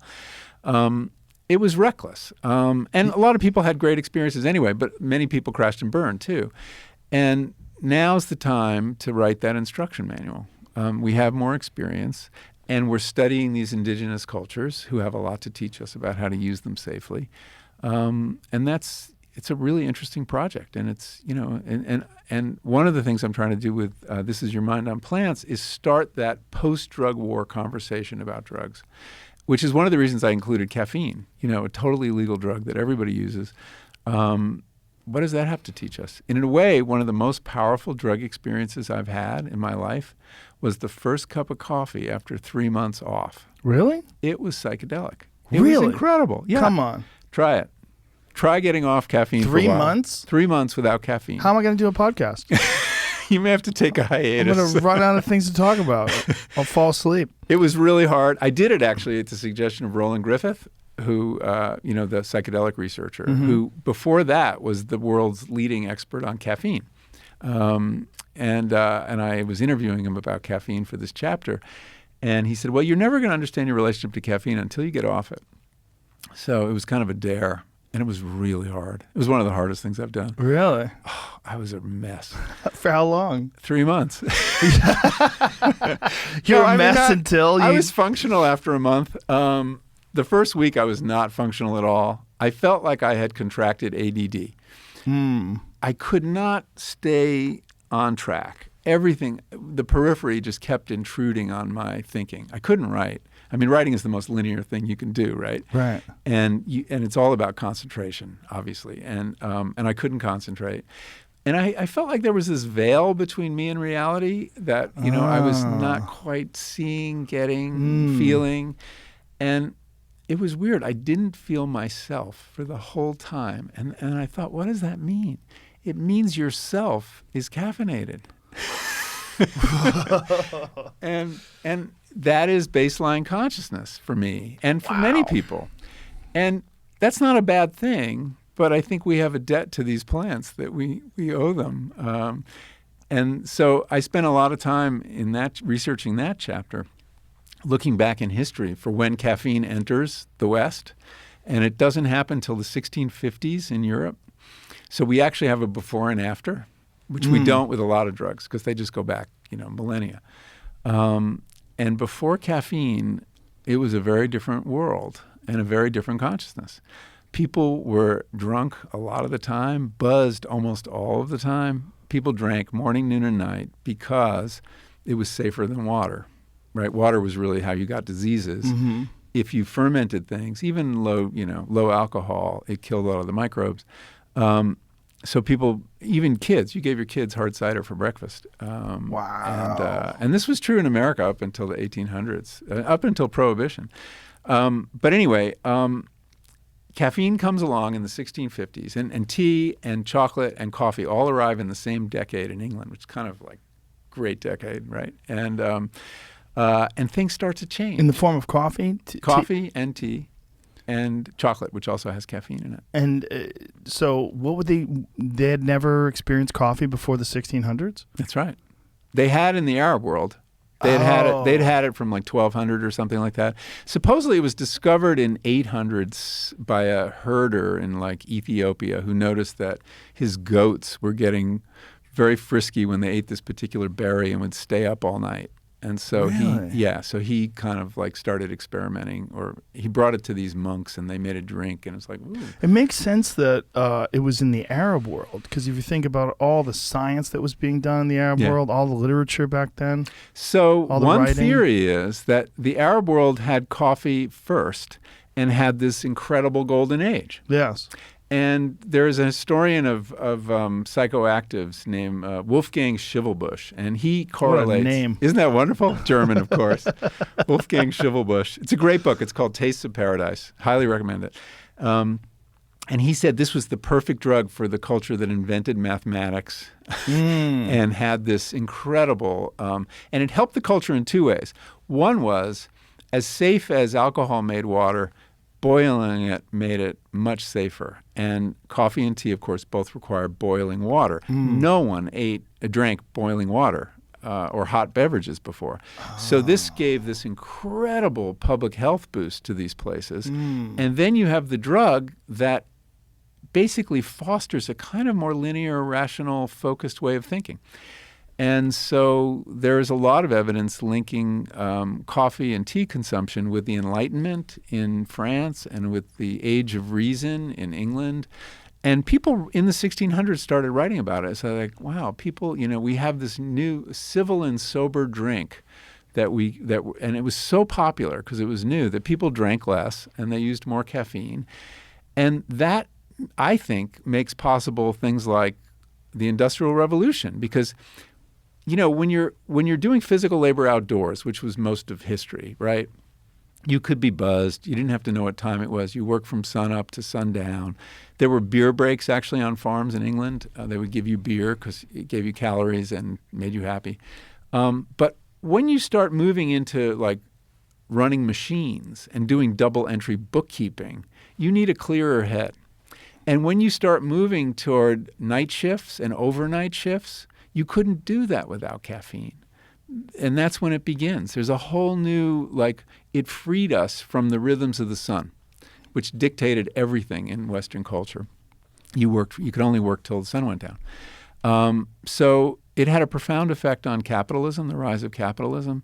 And the clearest illustration of that I came across is the coffee break. Where did that come from? The coffee break actually has a history. We know the company that came up with it. And it was a necktie manufacturer in Denver called Wigwam Weavers. Really? And Wigwam Weavers made these very intricate silk neckties.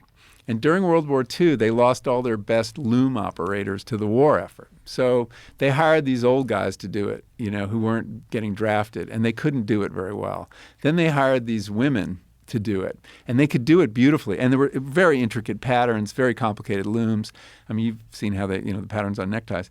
And the women could do it really well, but only for about 4 or 5 hours. So they called a meeting, and the owner said to the workers, "What could we do? We have to improve your efficiency, and we need more output." And the women said, "Well, give us a coffee break." They didn't call it that initially. And give us some time at like 10 in the morning and 4 in the afternoon, and give us some coffee and tea. So we started doing it. And overnight, their productivity and efficiency goes up. Quality control goes up. And so he institutes the coffee break. And think about it. Your employer gives you a drug and then gives you time off in which to ingest it during the workday. Yeah. Why would they do that? Because it contributes mightily. So the coffee break might seem like it's something your boss is giving you, but it's a way to extract more value from you. And I'm sure employees that have little breaks and get to enjoy just a little bit of free time, they'll be happier employees. They'll probably be more productive. Like the Calling counterintuitive. Mr. Bezos, man, he should institute. I don't know if he has coffee breaks. He wants you to be on doubt it. Adderall, 24/7, running to the next package. Yeah, now, tell me about your Adderall experience. patches. What your experience was like with the 3 months off, and then having the caffeine. So I had this 3 months that was really unpleasant. The only things that were positive about it was I slept like a teenager. It really did improve my sleep. I had some great sleeps, like I remember from when I was a teenager, when you can sleep 14 hours. That was really good. I also felt, and I'm not proud of this, self-righteous. So, and I remember one morning having to get a 6 a.m. flight, and I had to get up and get myself moving on mint tea. Okay. And I get to the airport, and it's just when they're opening the Pete's and the Starbucks, and the line is like snaking, for those people getting on 6 a.m. flights. And I'm looking at these people, and they look like junkies you see in Amsterdam. They look so pathetic, and that they were hooked, and they needed their fix, and they look kind of miserable, and withdrawal was starting because that first cup of coffee is not about the pleasure it gives us. It's really about stopping withdrawal symptoms, which are beginning overnight because you haven't had it for 24 hours. And I felt self-righteous. I'm not proud of that because I knew that I was going to rejoin them as soon as I could. Right. So when I hit the 3-month mark, I decided, and I needed for the ending of the piece, to have a cup and see. This was going to tell me, because drugs are very different the first time you take them, right? Before your body is accustomed to them. So I had this first cup, and I gave a lot of thought to where I would have it. I thought about the original Pete's is in my neighborhood, the very first Pete's, but I don't love their coffee. It can be kind of burnt tasting. And so I went to a place called the Cheese Board, which is a cafe, bakery in my neighborhood. And they have a little pocket park out on the street. And I got a special, which is it's sort of like a cappuccino, but more coffee and less milk, like a flat white in Australia. And we sat, my wife and I, Judith, sat there, and I drank this drink, and it was so good. I mean, I just felt these waves of well-being, and then it turned into euphoria, and I was like, wow, this is such a strong drug. I had no idea. It was like cocaine or something. And that lasted for maybe 20 minutes. But then something turned that was kind of interesting. Across the street, there was a garbage truck that was grabbing hold of two plastic garbage cans and shaking them like this and making this horrible racket.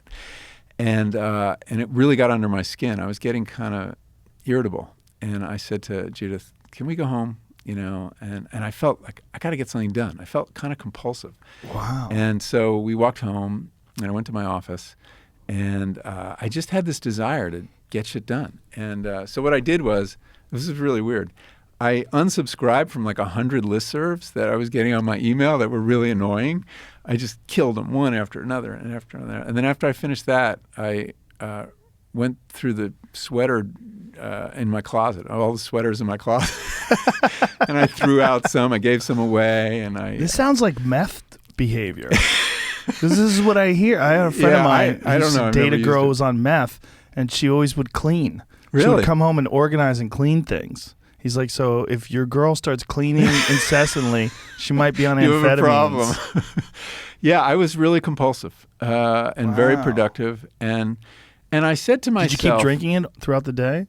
Well, no, but I was tempted to. So I said to myself, how can I hold on to this power that this drug has? Because if I start using it every day, I'm going to lose it. I'm just going to be another caffeine, addict. And I came up with this idea: only do it on Saturdays, once a week.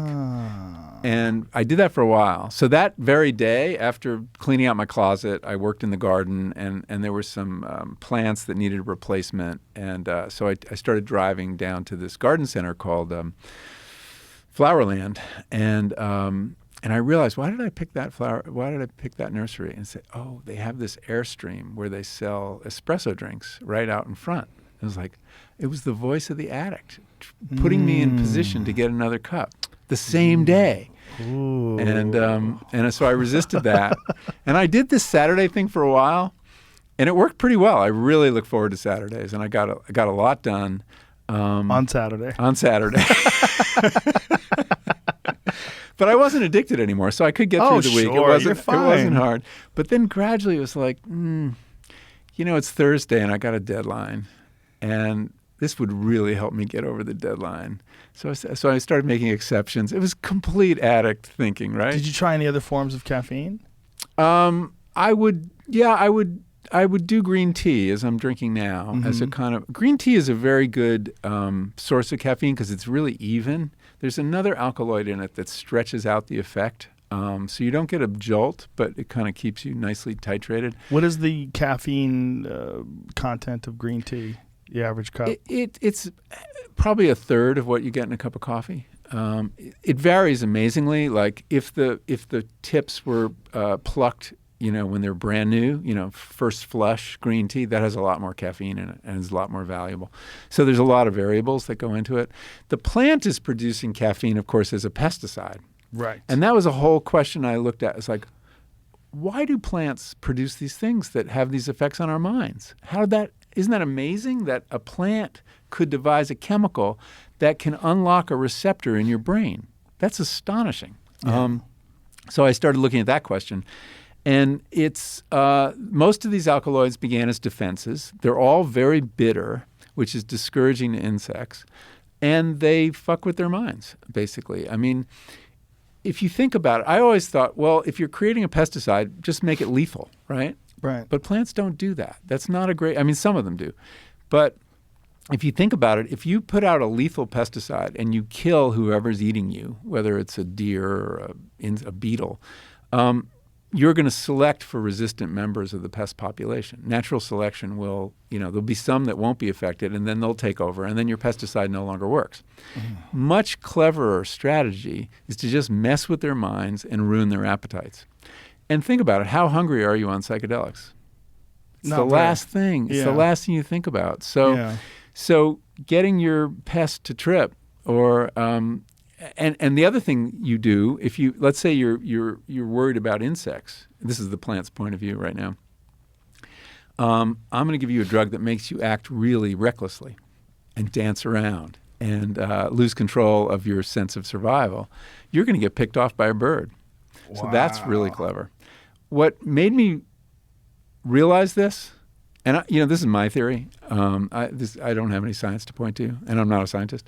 But I had a cat named Frank, who had a problem with catnip.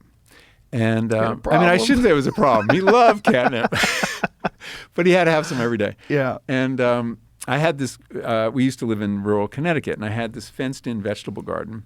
And every evening in the summer, I'd go down to harvest some lettuce or food for dinner. And Frank would follow me into the garden and look up at me. And the reason he was looking at me is he'd forgotten where the catnip was. It was in this garden. He was there every day. He would go over, he'd have some catnip, get really fucked up, and roll in the dirt for a while, and then, go back to the house. What does catnip do to a cat? It's got a chemical that's very close to a sex hormone, and that it has this psychoactive effect on cats. It doesn't work on anybody else. But it made me realize that how clever this plant was to make its pest, which the cat was, forget where it was. And a lot of drugs make us forgetful. Cannabis is a great example. Cannabis may work by making its pests forget where they saw it or tasted it.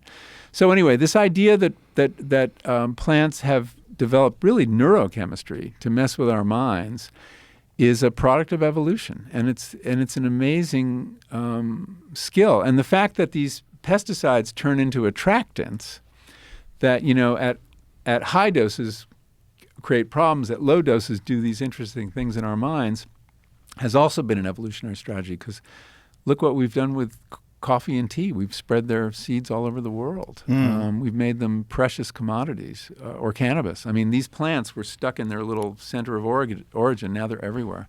So this dance of plant chemicals and human brains has been very much to the advantage of both parties, I think. It's quite an astonishing fact of evolution that plants should have figured out how to mess with our minds to the extent that they have. How much have you studied when plants change their flavor profile because they're aware that other Pests, plants yeah. near them are being eaten? Right. Yeah, I have looked at that. It's really amazing. So in a forest, say oak trees, if they're being beset by some caterpillar or something, it'll usually start on the edges. And those plants will send signals through the air and alert other members, other oak trees, to actually start producing these defense chemicals, alkaloids, that have bad taste and ruin the taste of for the pest. There's a lot of communication that goes on among plants. It goes on through the air with these volatiles, and then it goes on under the ground. And this is where the mycelium are connecting trees in a forest. Suzanne Samard just wrote this really interesting book about this called Searching for the Mother Tree. She's an arborist or a forest scientist in British Columbia. And she has shown how the trees in a forest are actually connected by these threads of mycelium, and the trees can use that passageway to send nutrients to other trees. So a mother tree can take care of baby trees and actually send carbon through this network. And even two species of different trees can swap nutrients. So a deciduous tree that loses all its leaves needs maximum nutrients in the spring to get started, and it can borrow from the bank of an evergreen tree. And so there's this whole communications network going on underground that she showed, and she did it by she'd give radioactive isotopes to one tree, and watch sugar, with a radioactive isotope, and follow it with a Geiger counter through the forest and follow the trail. Wow. So I've written about plant intelligence before. I did a piece on it for the New Yorker several years ago. If you search the intelligent plant, it comes up, and I got a new respect for how clever plants are. I mean, they're geniuses in their own way. We got good at language and consciousness and art. We do all these cool and tool making, and we think that's the height of evolution. That whole time, actually longer, because they've been around longer than we have, they were working on biochemistry, and they are the masters of biochemistry. We cannot produce drugs as good as what plants can produce.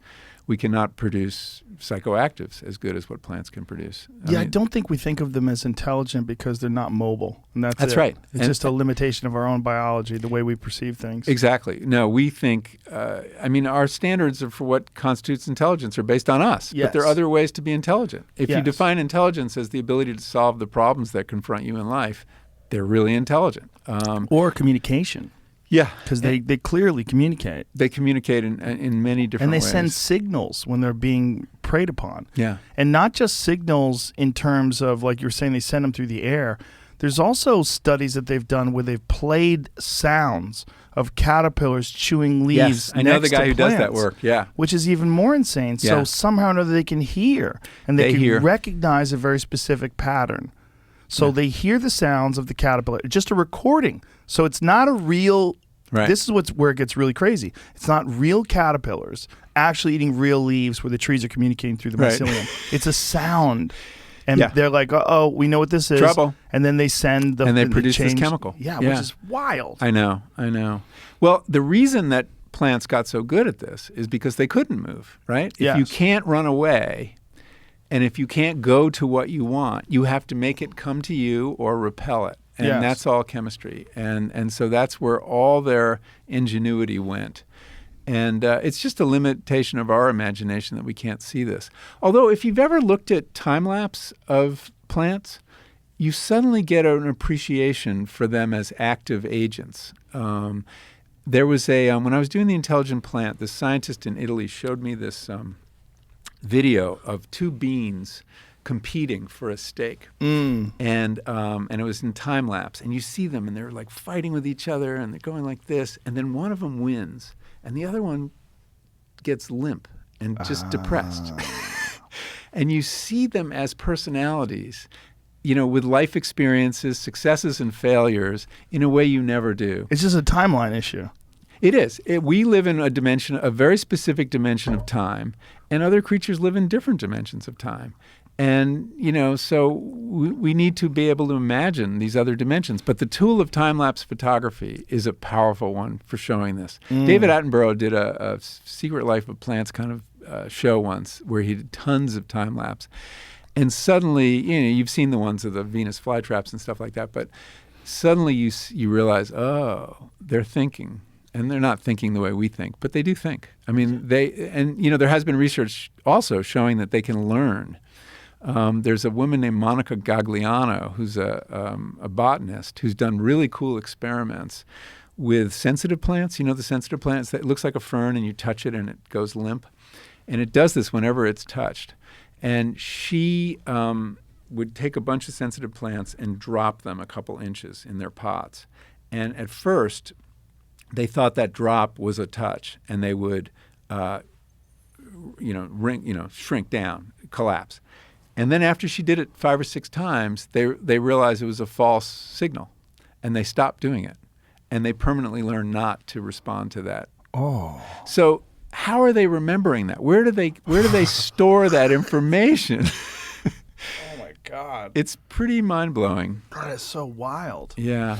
So there are other ways to be on this planet, right, than the way animals do it. And plants deserve our respect. And that's why I've spent so many decades thinking about them and writing about them and growing them. And there's a relationship that we have with them, too, where they change your perception. Like, if I go outside and I see trees and everything's green and lush, I have a feeling. A feeling, like, hits you, where whatever it is that is about being a person, when a person is around something that's, like, green and vivid, I guess it represents life. Yeah, I guess it represents I was just going to say that. Yeah. Bounty, potential food, health. Yes, and you gravitate towards that. Yeah. And I feel like that's how people are with forests. Yeah. And you see all these trees, and there's a feeling you get when you're in, air quotes, nature, right? You go out there, and it's like,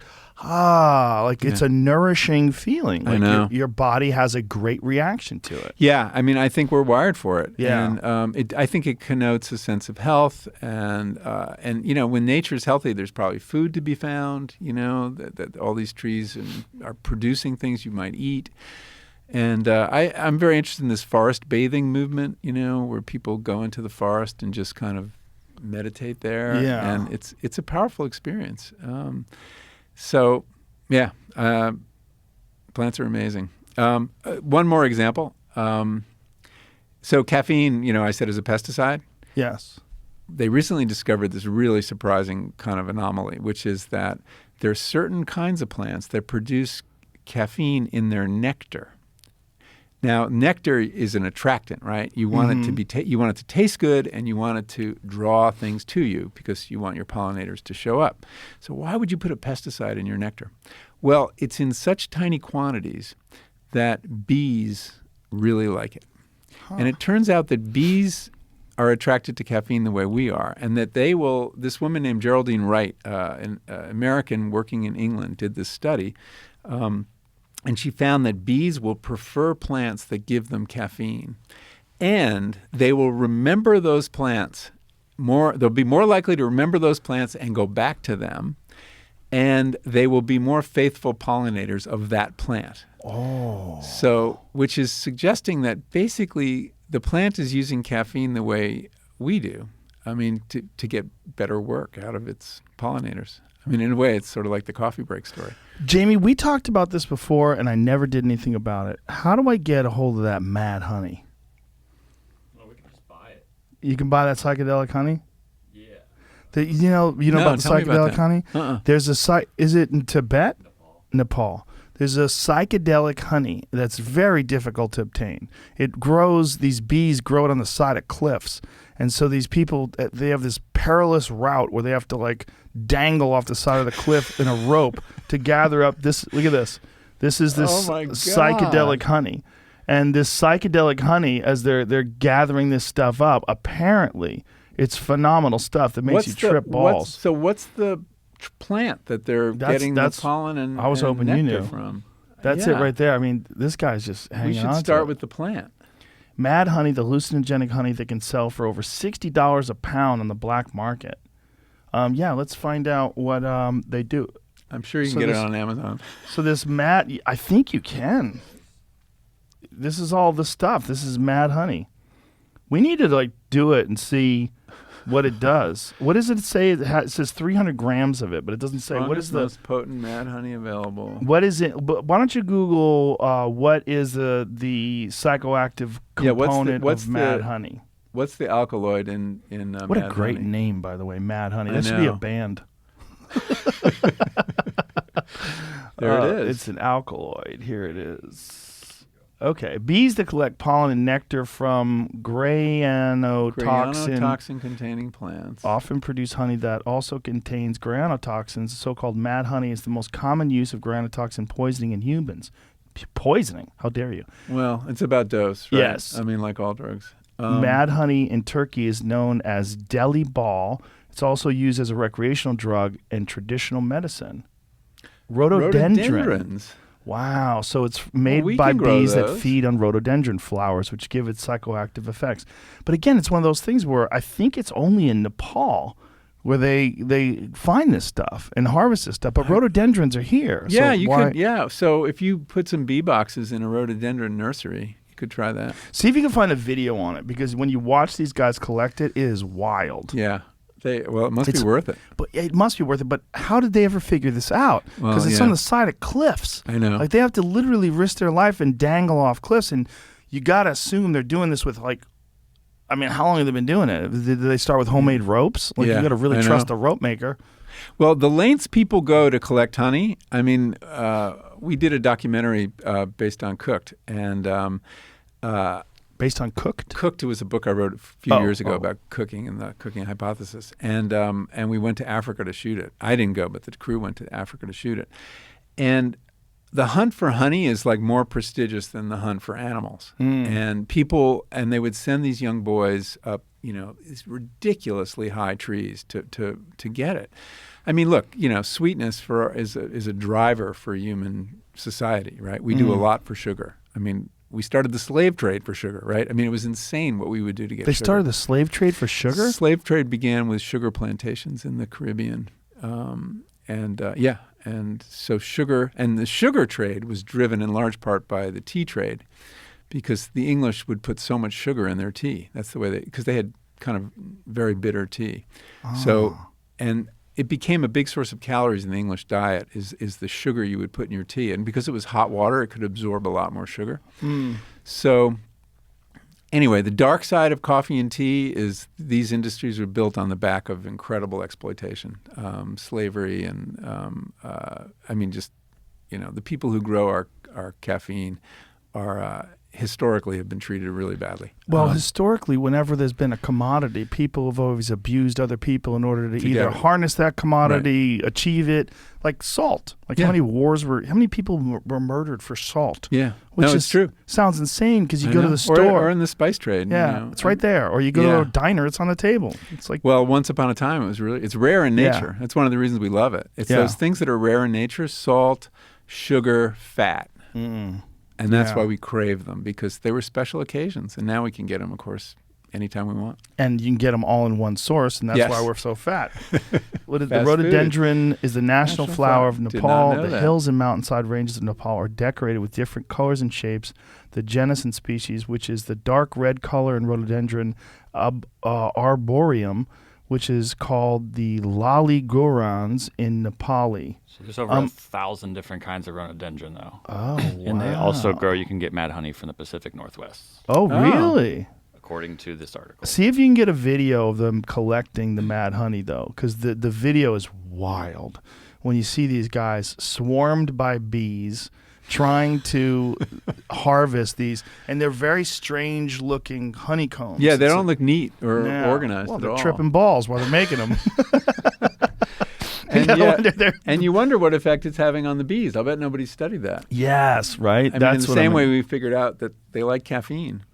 Yeah, They so may like this stuff. yeah, so these guys, Oh my here it is. So these God. guys have a ladder, and they send this rope ladder off the top of a cliff, and as they're climbing down, I mean, it is just the possibility drop the of whole death is nest. always there. Yeah, and look at the swarms of bees. So they cut the nest off and they attach it to a rope, and they Why slowly isn't this lower guy it being down. stung to death? I think he is. He's being stung like crazy for sure. I think they just develop an Well, it looks like ability they're putting to smoke tolerate. into okay, the way to calm them down. Oh, look what the thing he's wearing. Well, either way, he's getting lit up. Let's be honest. There's no way he's going to get through this without any stings. They're probably trying to mitigate the amount of stings. But yeah, they are using smoke, just like a normal beekeeper would do. Look how they're doing it, though. This is wild, man. I wonder if he's bringing embers with him, or he's bringing. It doesn't seem like he has anything on him, but God, this is so risky. Oh, he's hanging off of that thing. Look at the dude up there holding on to the rod. I don't trust that motherfucker. Jesus Christ, these people are risking insane. so much. I know. It's why it's so crazy. Look at the guy on the top. He's literally holding the rope that is helping this guy. Oh, my God. It's so crazy. And now he's going to raise up the honey. And the ladder's just tied to a tree or something. That ladder doesn't inspire Oh, it looks confidence. like terrible ladders. Yeah, and if you fall, you're fucked. And I bet a lot of people fall. Yeah. Really amazing. So you think this is being driven by the desire for the honey or the money that you can get for the honey? I wonder. Well, now I'm probably sure. It's the money. Yeah. But I bet initially the way they found out about it was the honey. Oh, yeah, and they were using it. See, now, and these guys are eating it. They're chomping down on it. And, honey and honeycombs, there's a lot of nutrients in that as well. Look at them, they're eating the pollen. They don't seem to be tripping. Or maybe they are. Maybe that's what Give them 20 minutes. Yeah. Look how cool those honeycombs look, too. Like, really strange looking. They're not, hives. you can see, though, they're not very neat, which suggests maybe it is psychoactive on the bees. Yeah. Have you ever seen those experiments NASA did giving spiders various drugs to see what their webs would look like? No. Oh, I did see that, but I don't remember Jamie. that. Yeah. So they gave LSD, acid, but the worst one was caffeine. Really? Yeah. Look at the NASA spiderweb caffeine. It was all just murderous. It was just a mess. It was it was like there were holes that a bug could get through. So, oh, wow. Okay, so look. Normal. Marijuana looks like a guy telling you a stoned idea. Benzedrine looks similar to marijuana. But look at caffeine. It's complete chaos. Yeah. What's chloral hydrate? I don't know. Whatever it is, it makes you lazy. Yeah. Anyway, that's a really weird. I don't see the LSD one, but that's a very strange. And so that suggests that caffeine is disordering the minds of the insects that eat it. Well, it kills dogs. Caffeine does? Yeah. If they. That's why you can't give a dog chocolate. It's the caffeine. Yeah. I did not know that. Gives them I heart thought it was attacks. something else. Wow. Yeah. I mean, it takes quite a bit. Yeah. But if you give a dog chocolate, I've heard you never should do that, but I didn't know. That's why. Yeah, it's caffeine. It really fucks dogs up. Caffeine is a strong chemical. I mean, I think we don't really appreciate it. But we never think of of chocolate as being a significant. No, it's not a great quantity of caffeine. It's enough to kill a dog. Yeah, I'm surprised. Maybe there's something else. Maybe I've been misled. There are a few other alkaloids in chocolate, but yeah, I don't know. I haven't studied it that closely. But yeah, other animals are not really big on caffeine. No. It's a human we thing figured for out the how to most use part. it. Yeah. And, the dose makes the poison, as they say. Yeah. So the same thing that can be – I mean, this is a key thing to understand about all drugs. The Greeks had this word for them. They called them pharmakon, and that word meant both blessing and curse. Really? And they could hold these two conflicting ideas in their head. And we have to do the same thing.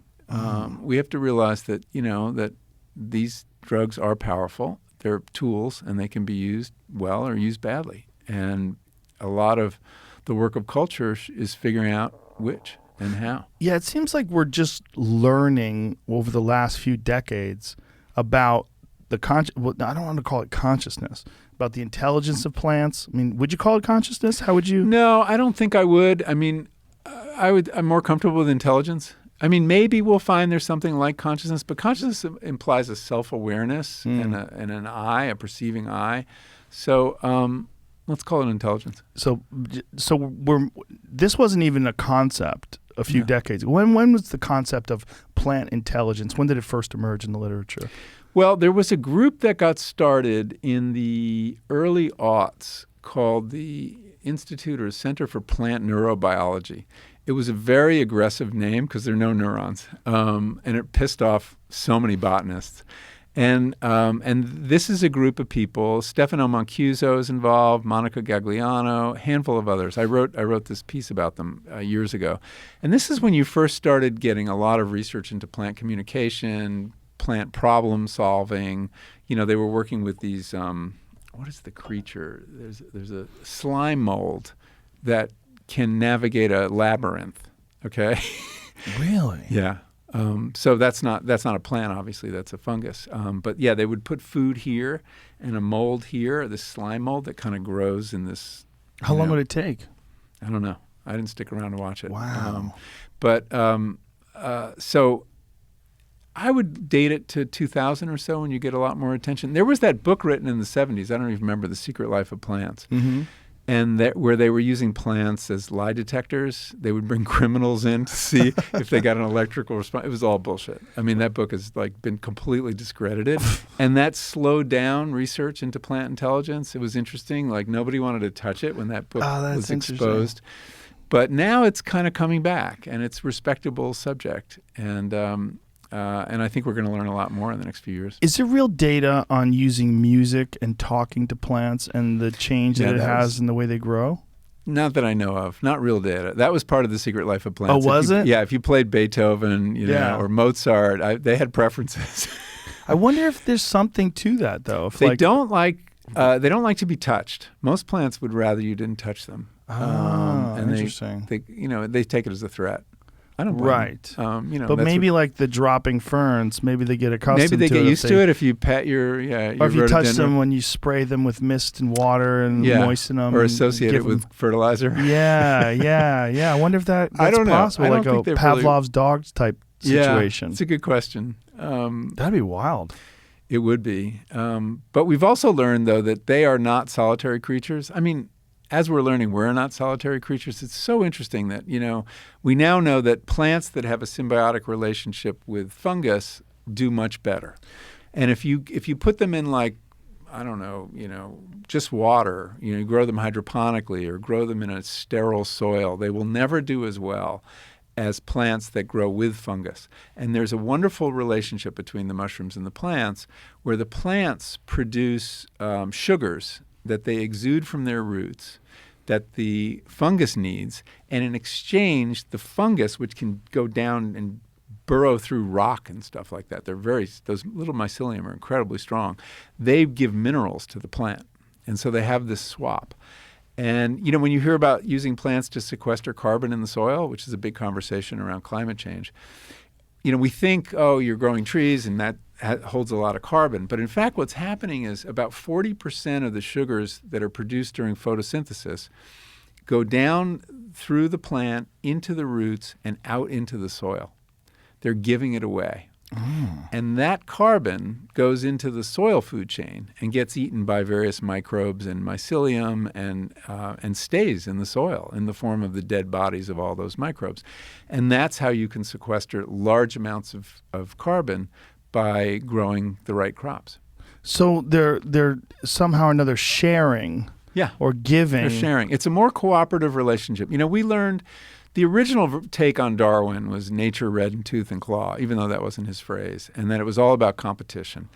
But science of the last 50 years or so keeps finding more evidence for cooperation as being key in evolution.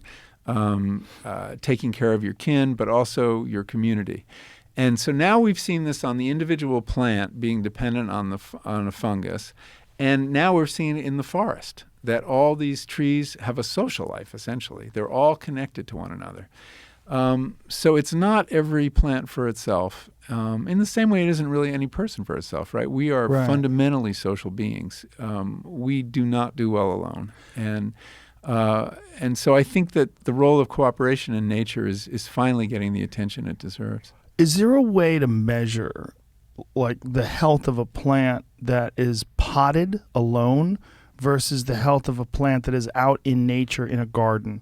I wonder if a plant that's in a pot is similar to a polar bear that's at the zoo. It's alive, but it's not supposed to be there trapped like that. I could imagine an experiment where you'd get at that, which is keep a potted plant in the same environment as you have a plant growing in the garden. I mean, I have both potted plants and then plants that are in my garden. And my sense is the ones in the garden do a lot better. Yeah. They're more likely to get whatever they need because they can put their roots where they want. Right. They're not limited. I wonder if there's a communication issue going on too, because if the mycelium is really somehow or another facilitating communication between all of these plants, and there's some sort of a network that's going on it's broken by the pot itself. Yes. Yeah, they're not getting through the pot. So it's like, again, like a polar bear in a zoo. Like, yeah it's alive.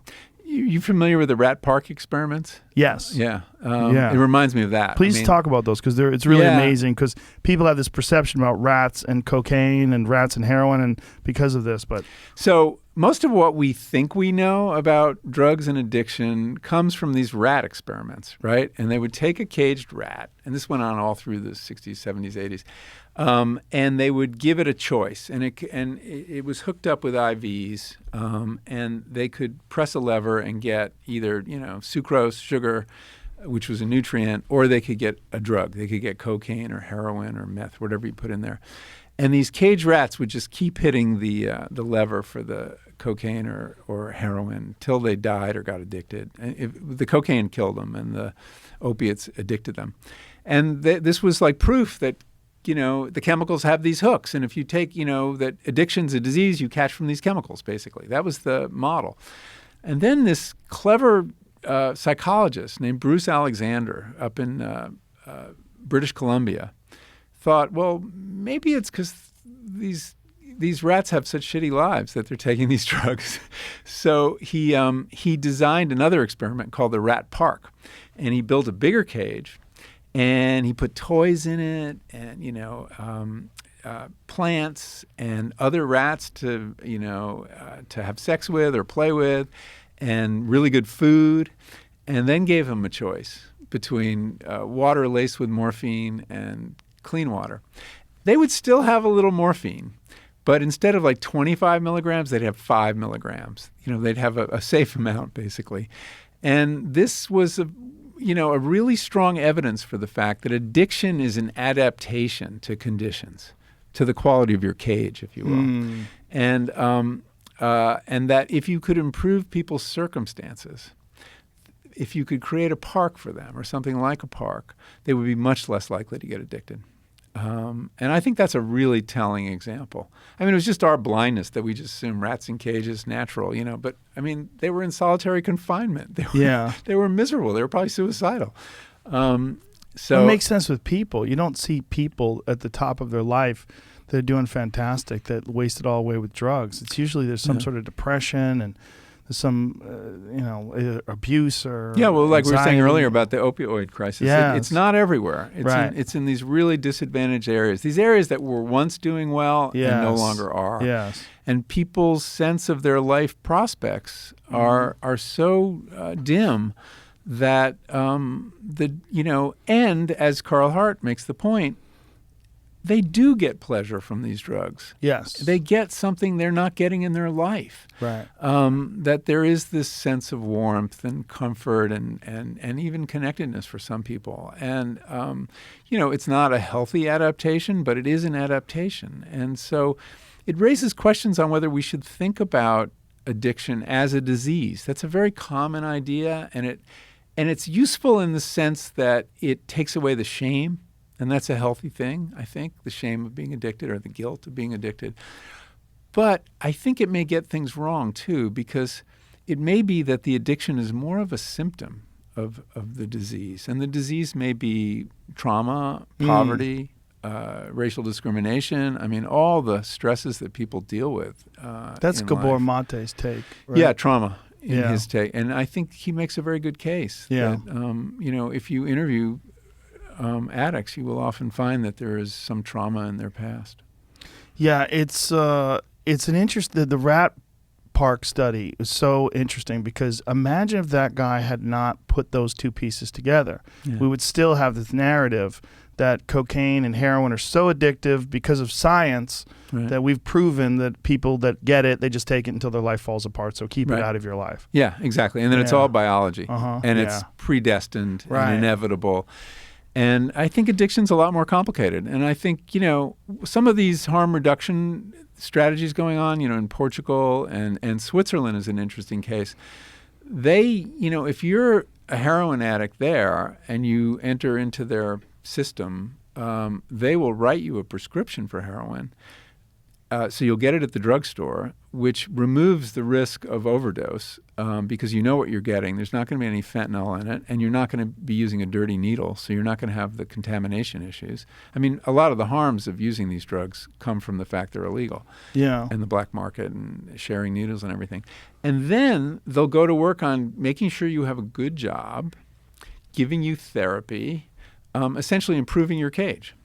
And then they try to get you off the drug. But they realize they have to get the life circumstance right before you can attack the problem. The only way we're going to figure out how to do that here is to make it super profitable. Yeah. Good luck. I mean, right? I mean, we're so hell-bent on profit and so hell-bent on capitalism. And we're such moralists, too. The idea that we would reward addicts by improving their lives, giving them good jobs while we gave them prescription. I don't see Americans sitting for that idea. Well, think of the self-righteousness you had walking through the airport with no caffeine in your system. Touche, yeah. It's like everybody has that. Yeah, we fucking do. Losers hooked on drugs. Yeah. Get your shit together like me.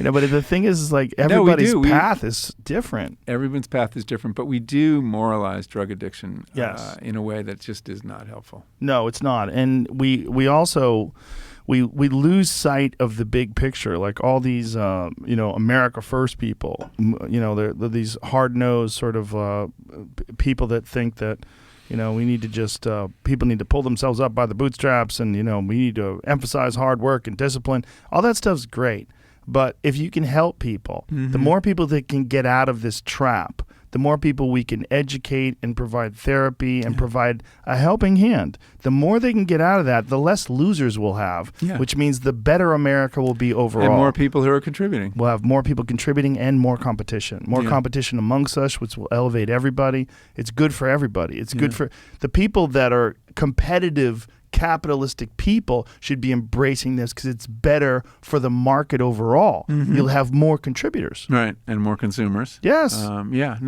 think and that's less true. crime. Yeah, well, that's a big thing. Yes. And of course, so much crime is the result of drugs being illegal. Right. All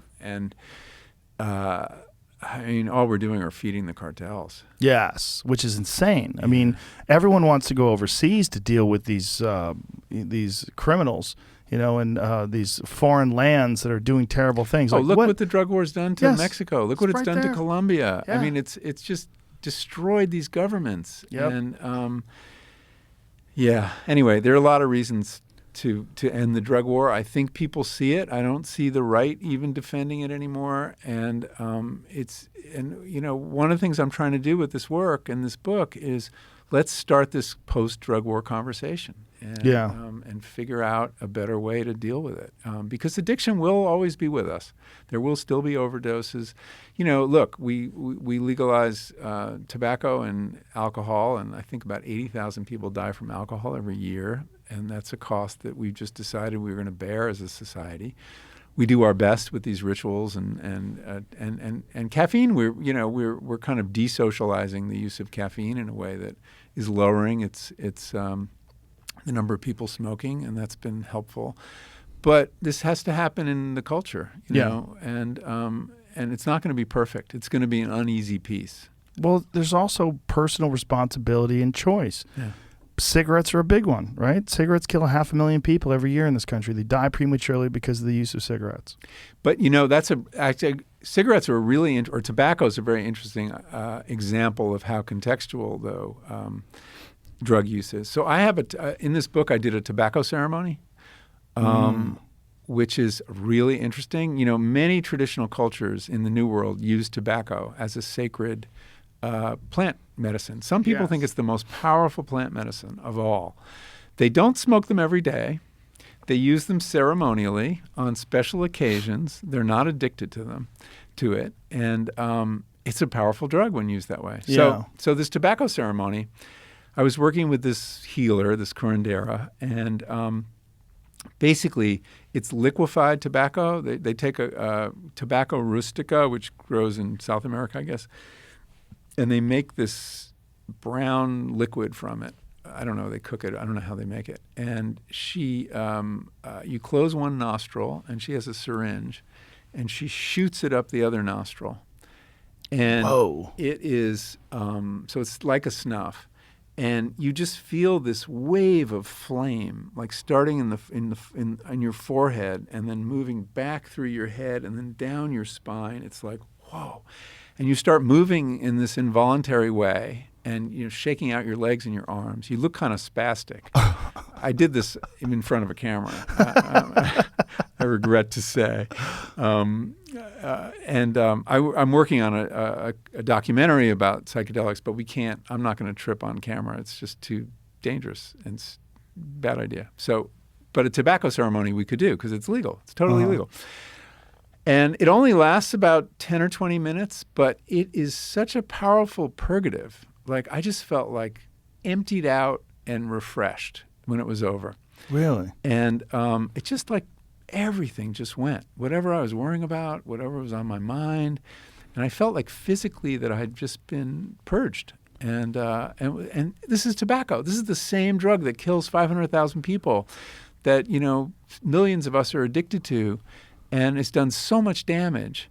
But that was how Westerners took this plant when they got to the New World, and they turned it into cigarettes, and they decided to smoke it rather than use it the way the indigenous people could have taught them to use it. But the indigenous people also had a pipe, right? Is that post? I don't know. Yeah, that's colonization. That's a good question. I don't know when they started smoking the peace pipe and the use of it by Native Americans. I don't know that history at all. But even then, I think it was an occasion. It was not a habit, a daily habit. Right. And there you have the example of a drug leaving a social context and then becoming highly individualized, where you're alone with this thing and you're, smoking all your body is telling you to smoke. And the idea and I was so negative on this idea of doing a tobacco ceremony. I smoked when I was younger and it was really hard to quit, and I'm really happy I quit. And that I didn't want to go near it. And the smell of tobacco, I have negative associations. And in fact, the worst thing in this experience was a little bit of it got down my nasal passages and I swallowed it. And I felt like I'd swallowed the contents of an ashtray. It was really nasty. And that lasted all night. But that was my mistake. I should not have swallowed. But it really taught me that set and setting, it's not just about psychedelics. It's about all drugs. And that even a drug we regard as evil, as tobacco, in the proper context could be very positive. I think tobacco, the real issue is people smoking it all the time. And the real issue is the fact that it causes lung cancer and all these different things. But tobacco itself, like I've smoked cigarettes before shows, and I like to do it. I like to smoke a cigarette before a show. It sparks my brain. Yeah, and it like is, caffeine, it does some very positive things for your cognition. Yeah, it gives you a weird head rush, like a very unusual head rush. If you're not using it habitually. Yes, if you're not using it habitually. Yeah. Yeah, I don't think it gives that head rush to people that are constantly on it. But I know a lot of writers that have had a real problem quitting. When I quit, I had to relearn how to write. And it involved a lot of coffee and sucking candies and all sorts of other oral fixations. Different nicotine candies? Or? No, I never did that. That wasn't really in use then. But an interesting fact about that is that you would think if it was strictly a chemical addiction to nicotine, that patches would work. And they only work for 17% of people. So that means that you have all these other people, a majority of tobacco users, that it isn't just about the drug. It's about the experience, the association, the feeling. I don't know. I mean, they're getting their nicotine, but they still want their cigarettes. And that's an interesting finding, because if addiction was all about the molecule, it should work 90% of the time. Yeah. Another thing that doesn't work that good is chew. Like nicotine gums. Yeah. Well, not just gums, but the chewing tobacco and the stuff they put. What's that shit called? What do they call it? Dip. A friend of mine gave me one of these little packets. You put a packet like a tea bag. Yeah, it looks like a little tea bag. It was fucking disgusting. It made me nauseous. I got nervous. I was like, "Whoa, what is this?" People do get oral cancers from those things. Oh, I'm sure. Yeah. No, I knew there was a a documentary about a guy who was traveling around to all these different schools because he had extreme facial cancer. Really? Like And he wanted to extreme show mouth the cancer. He had kids. part of his tongue removed, part of his jaw removed, and he was like this handsome, strapping guy. And then, was disfigured afterwards because like literally they had to remove a bunch of his bone for his jaw. It's like Sigmund Freud. That happened to him. Did it really? Yeah, he had jaw cancer. It was just the last, I don't know how many years of his life, and had a big piece of his jaw removed. What did he, was he smoking? Yeah, he was a big, the classic, him in the pipe. Pipe? Yeah. Yeah, there's so many of those intellectuals from that day. Like Bertrand Russell was a gigantic pipe I think smoker. it was de rigueur if you were like an academic of a certain generation and that you had to smoke a pipe or you wouldn't be taken seriously. Yeah. But it's less cancerous, as are cigars, less cancerous than cigarettes. Yeah. But probably because you're just not taking in the same amount of chemical. Well, yeah, you're not inhaling as much. Yeah, So and then less the likely to get irritants. lung cancer. Yeah. Yeah. Anyway, it's just more fascinating and complicated than we think. Yeah. But as a writer, I love moving toward the ambiguities, moving toward the uncertainties, and this idea of that you have to be able to hold these contradictory ideas in your head is something I'm always trying to teach in my writing. What was there anything in studying this book and preparing to do this book? Was there anything that was surprising to you about what you learned? There were a lot of things that were surprising. Well, one, that bees like caffeine. Yeah, that's pretty crazy. And it improves their memory. And it does improve our memory, by the way. If you learn a subject or study something and then have a cup of coffee or tea after, you're more likely to remember it. So there's a reason to use it in college. One of the most surprising facts is that the largest source of antioxidants in the American diet comes from coffee and tea. Really? Now that just tells the American diet. American diet. That just tells you how few vegetables we're eating, right? And that that's just a measure of how bad our diet is.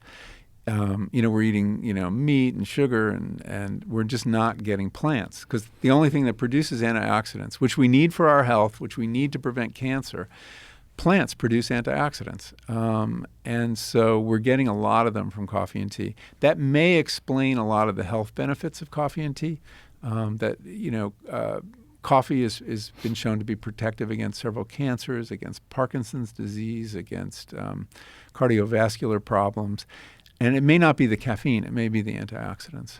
Wow. So that was a big surprise. How much antioxidants are in coffee? I mean, I know there's resveratrol that's in wine. Yeah. I don't know. I don't know how many or which ones, but it is the biggest source. And so if you're not eating vegetables, you should, bottoms up on your coffee and That's tea. pretty crazy. Yeah, it is. I mean, they're we should probably be getting them from plants, eating plants. Yeah, or at least supplementing. Yeah. Yeah, that's I just imagine that whatever you're getting from coffee, like it's just a little bean. Yeah, I know that it has so much. And you're not getting the leaves, and there are antioxidants you get from the leaves of plants. Of course, you get that in tea. Right. So with tea, you're drinking the leaves, and with coffee, it's the seed. Has this book affected the way you eat, or affected the way you think about what you eat? Because you're talking about all the positive and negative benefits of plants, all the compounds. Well, I'm pretty much down to a plant-based diet at this point. I have a little bit of fish from time to time. I haven't had meat in 2 years, probably. What made you make that decision? It was a combination of health. I was dealing with some health issues, and also what I was learning about the meat industry, which, I've done a lot of writing on the cattle industry and pork, and I've worked on documentaries about that, and it's just a hard industry to support. I mean, it's just so brutal, both to the workers and the animals, that I don't really want to have anything to do with it. There are farmers growing meat in really sustainable ways, animals that have good lives on farms, and one bad day, as they say. And I support that kind of agriculture. But in general, the average meat you find comes at the end of a food chain I just don't want to support. And then the third reason is climate change. I've learned a lot about how our dietary choices affect the climate, and meat eating is the biggest part of your climate footprint. if you're a big meat eater. Is the biggest part of your climate footprint. it's- But what about transportation? Transportation and the food system are about the same at around 18 to 20%. But it's the hardest for a lot of us to change. Or in some ways, it's the easiest because it's just a different kind of choices. But you can buy your electric car. You make these Right. big moves. But beef eating in particular has a tremendous impact on the climate. Have And- you looked at all into these regenerative farms and whether or Yeah. not they're scalable? Yeah, the evidence is that they are. It's going Really? to take some work and some different agricultural policies. We have to give farmers incentives, which we already do, of course. Right now, we give them incentives to grow corn and soy. That's it. Right. And they grow a lot of that. And that's the raw material for all the crap we're eating. That gets turned into processed food or it's fed to animals and turned into meat.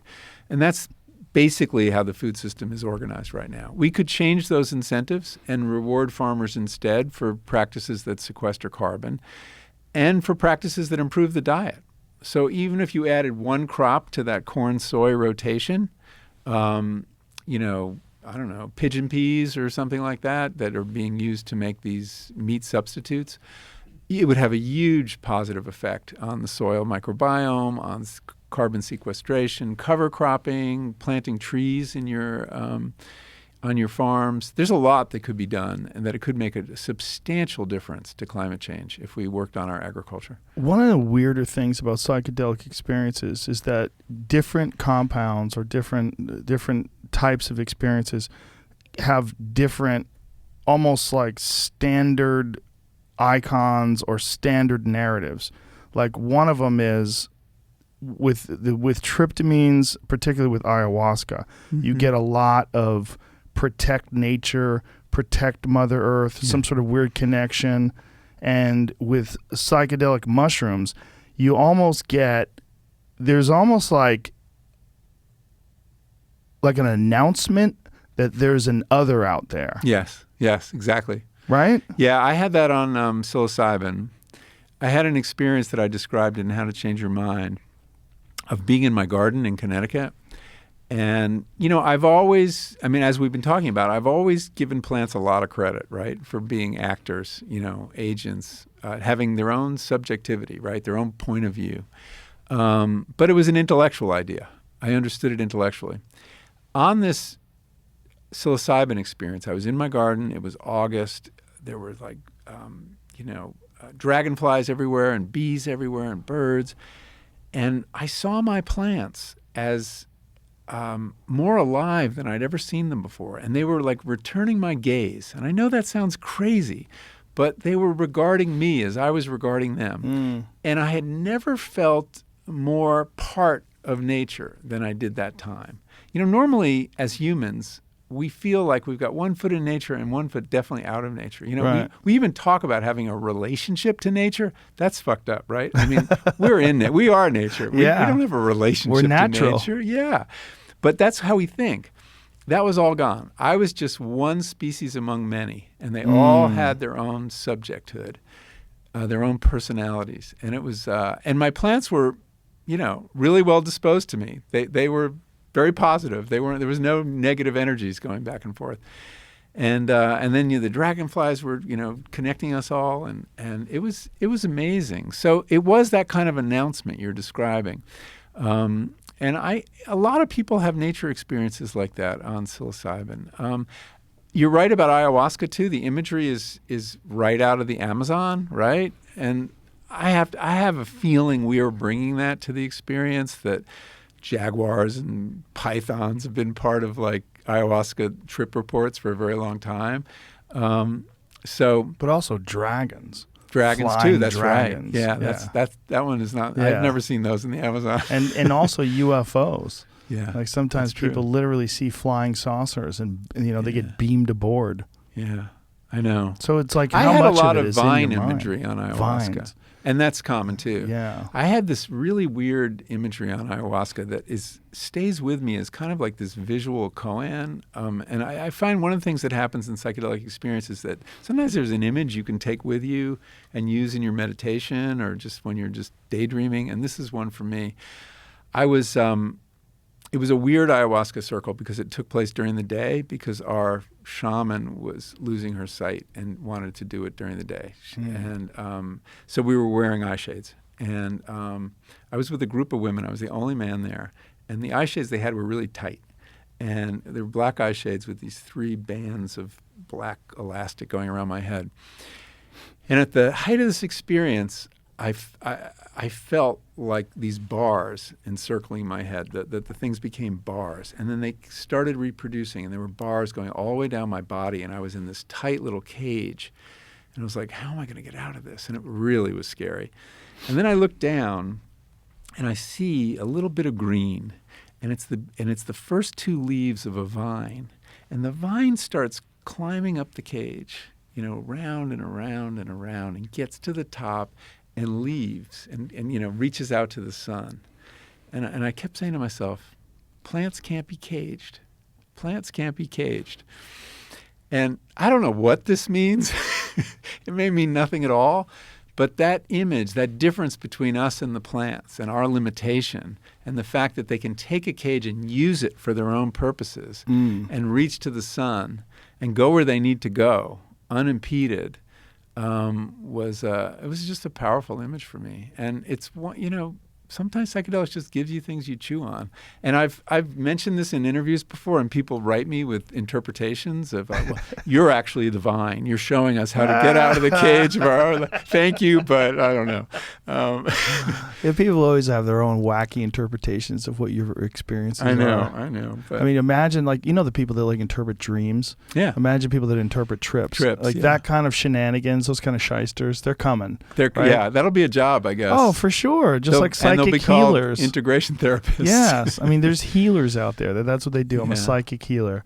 And that's how they pay their rent, which is just... It's true. Yeah, no, watch out for those charlatans. But I have to say, the whole... I've had a very interesting experience as a writer writing about trips. I mean, it's really risky and hard. And I really was nervous about doing it. I think you've gotten through the net, though. Maybe. I think you have. I think I found a way to do it. It was challenging at first because, we've all read boring trip reports or heard people, and hearing people's dreams is always puts you to sleep. So I approached those chapters, both in this book and in How to Change Your Mind, with a lot of nervousness. This is a writing challenge I've never met before. And everybody says these experiences are ineffable.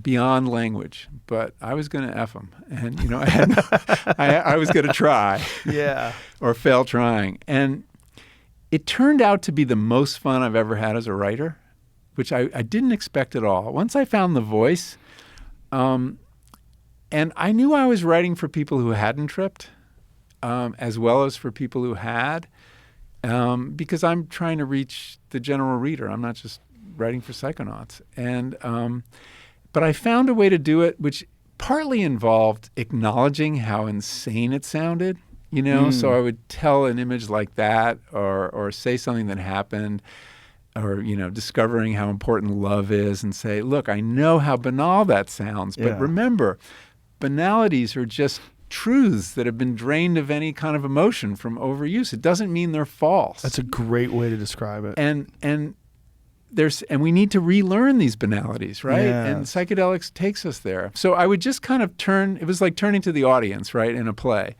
and say, I know how this sounds to you, but consider. And I do that repeatedly when I'm doing one of these trip reports. And so once I could let go that fear that the reader thought I was absolutely nuts, I could really get into it.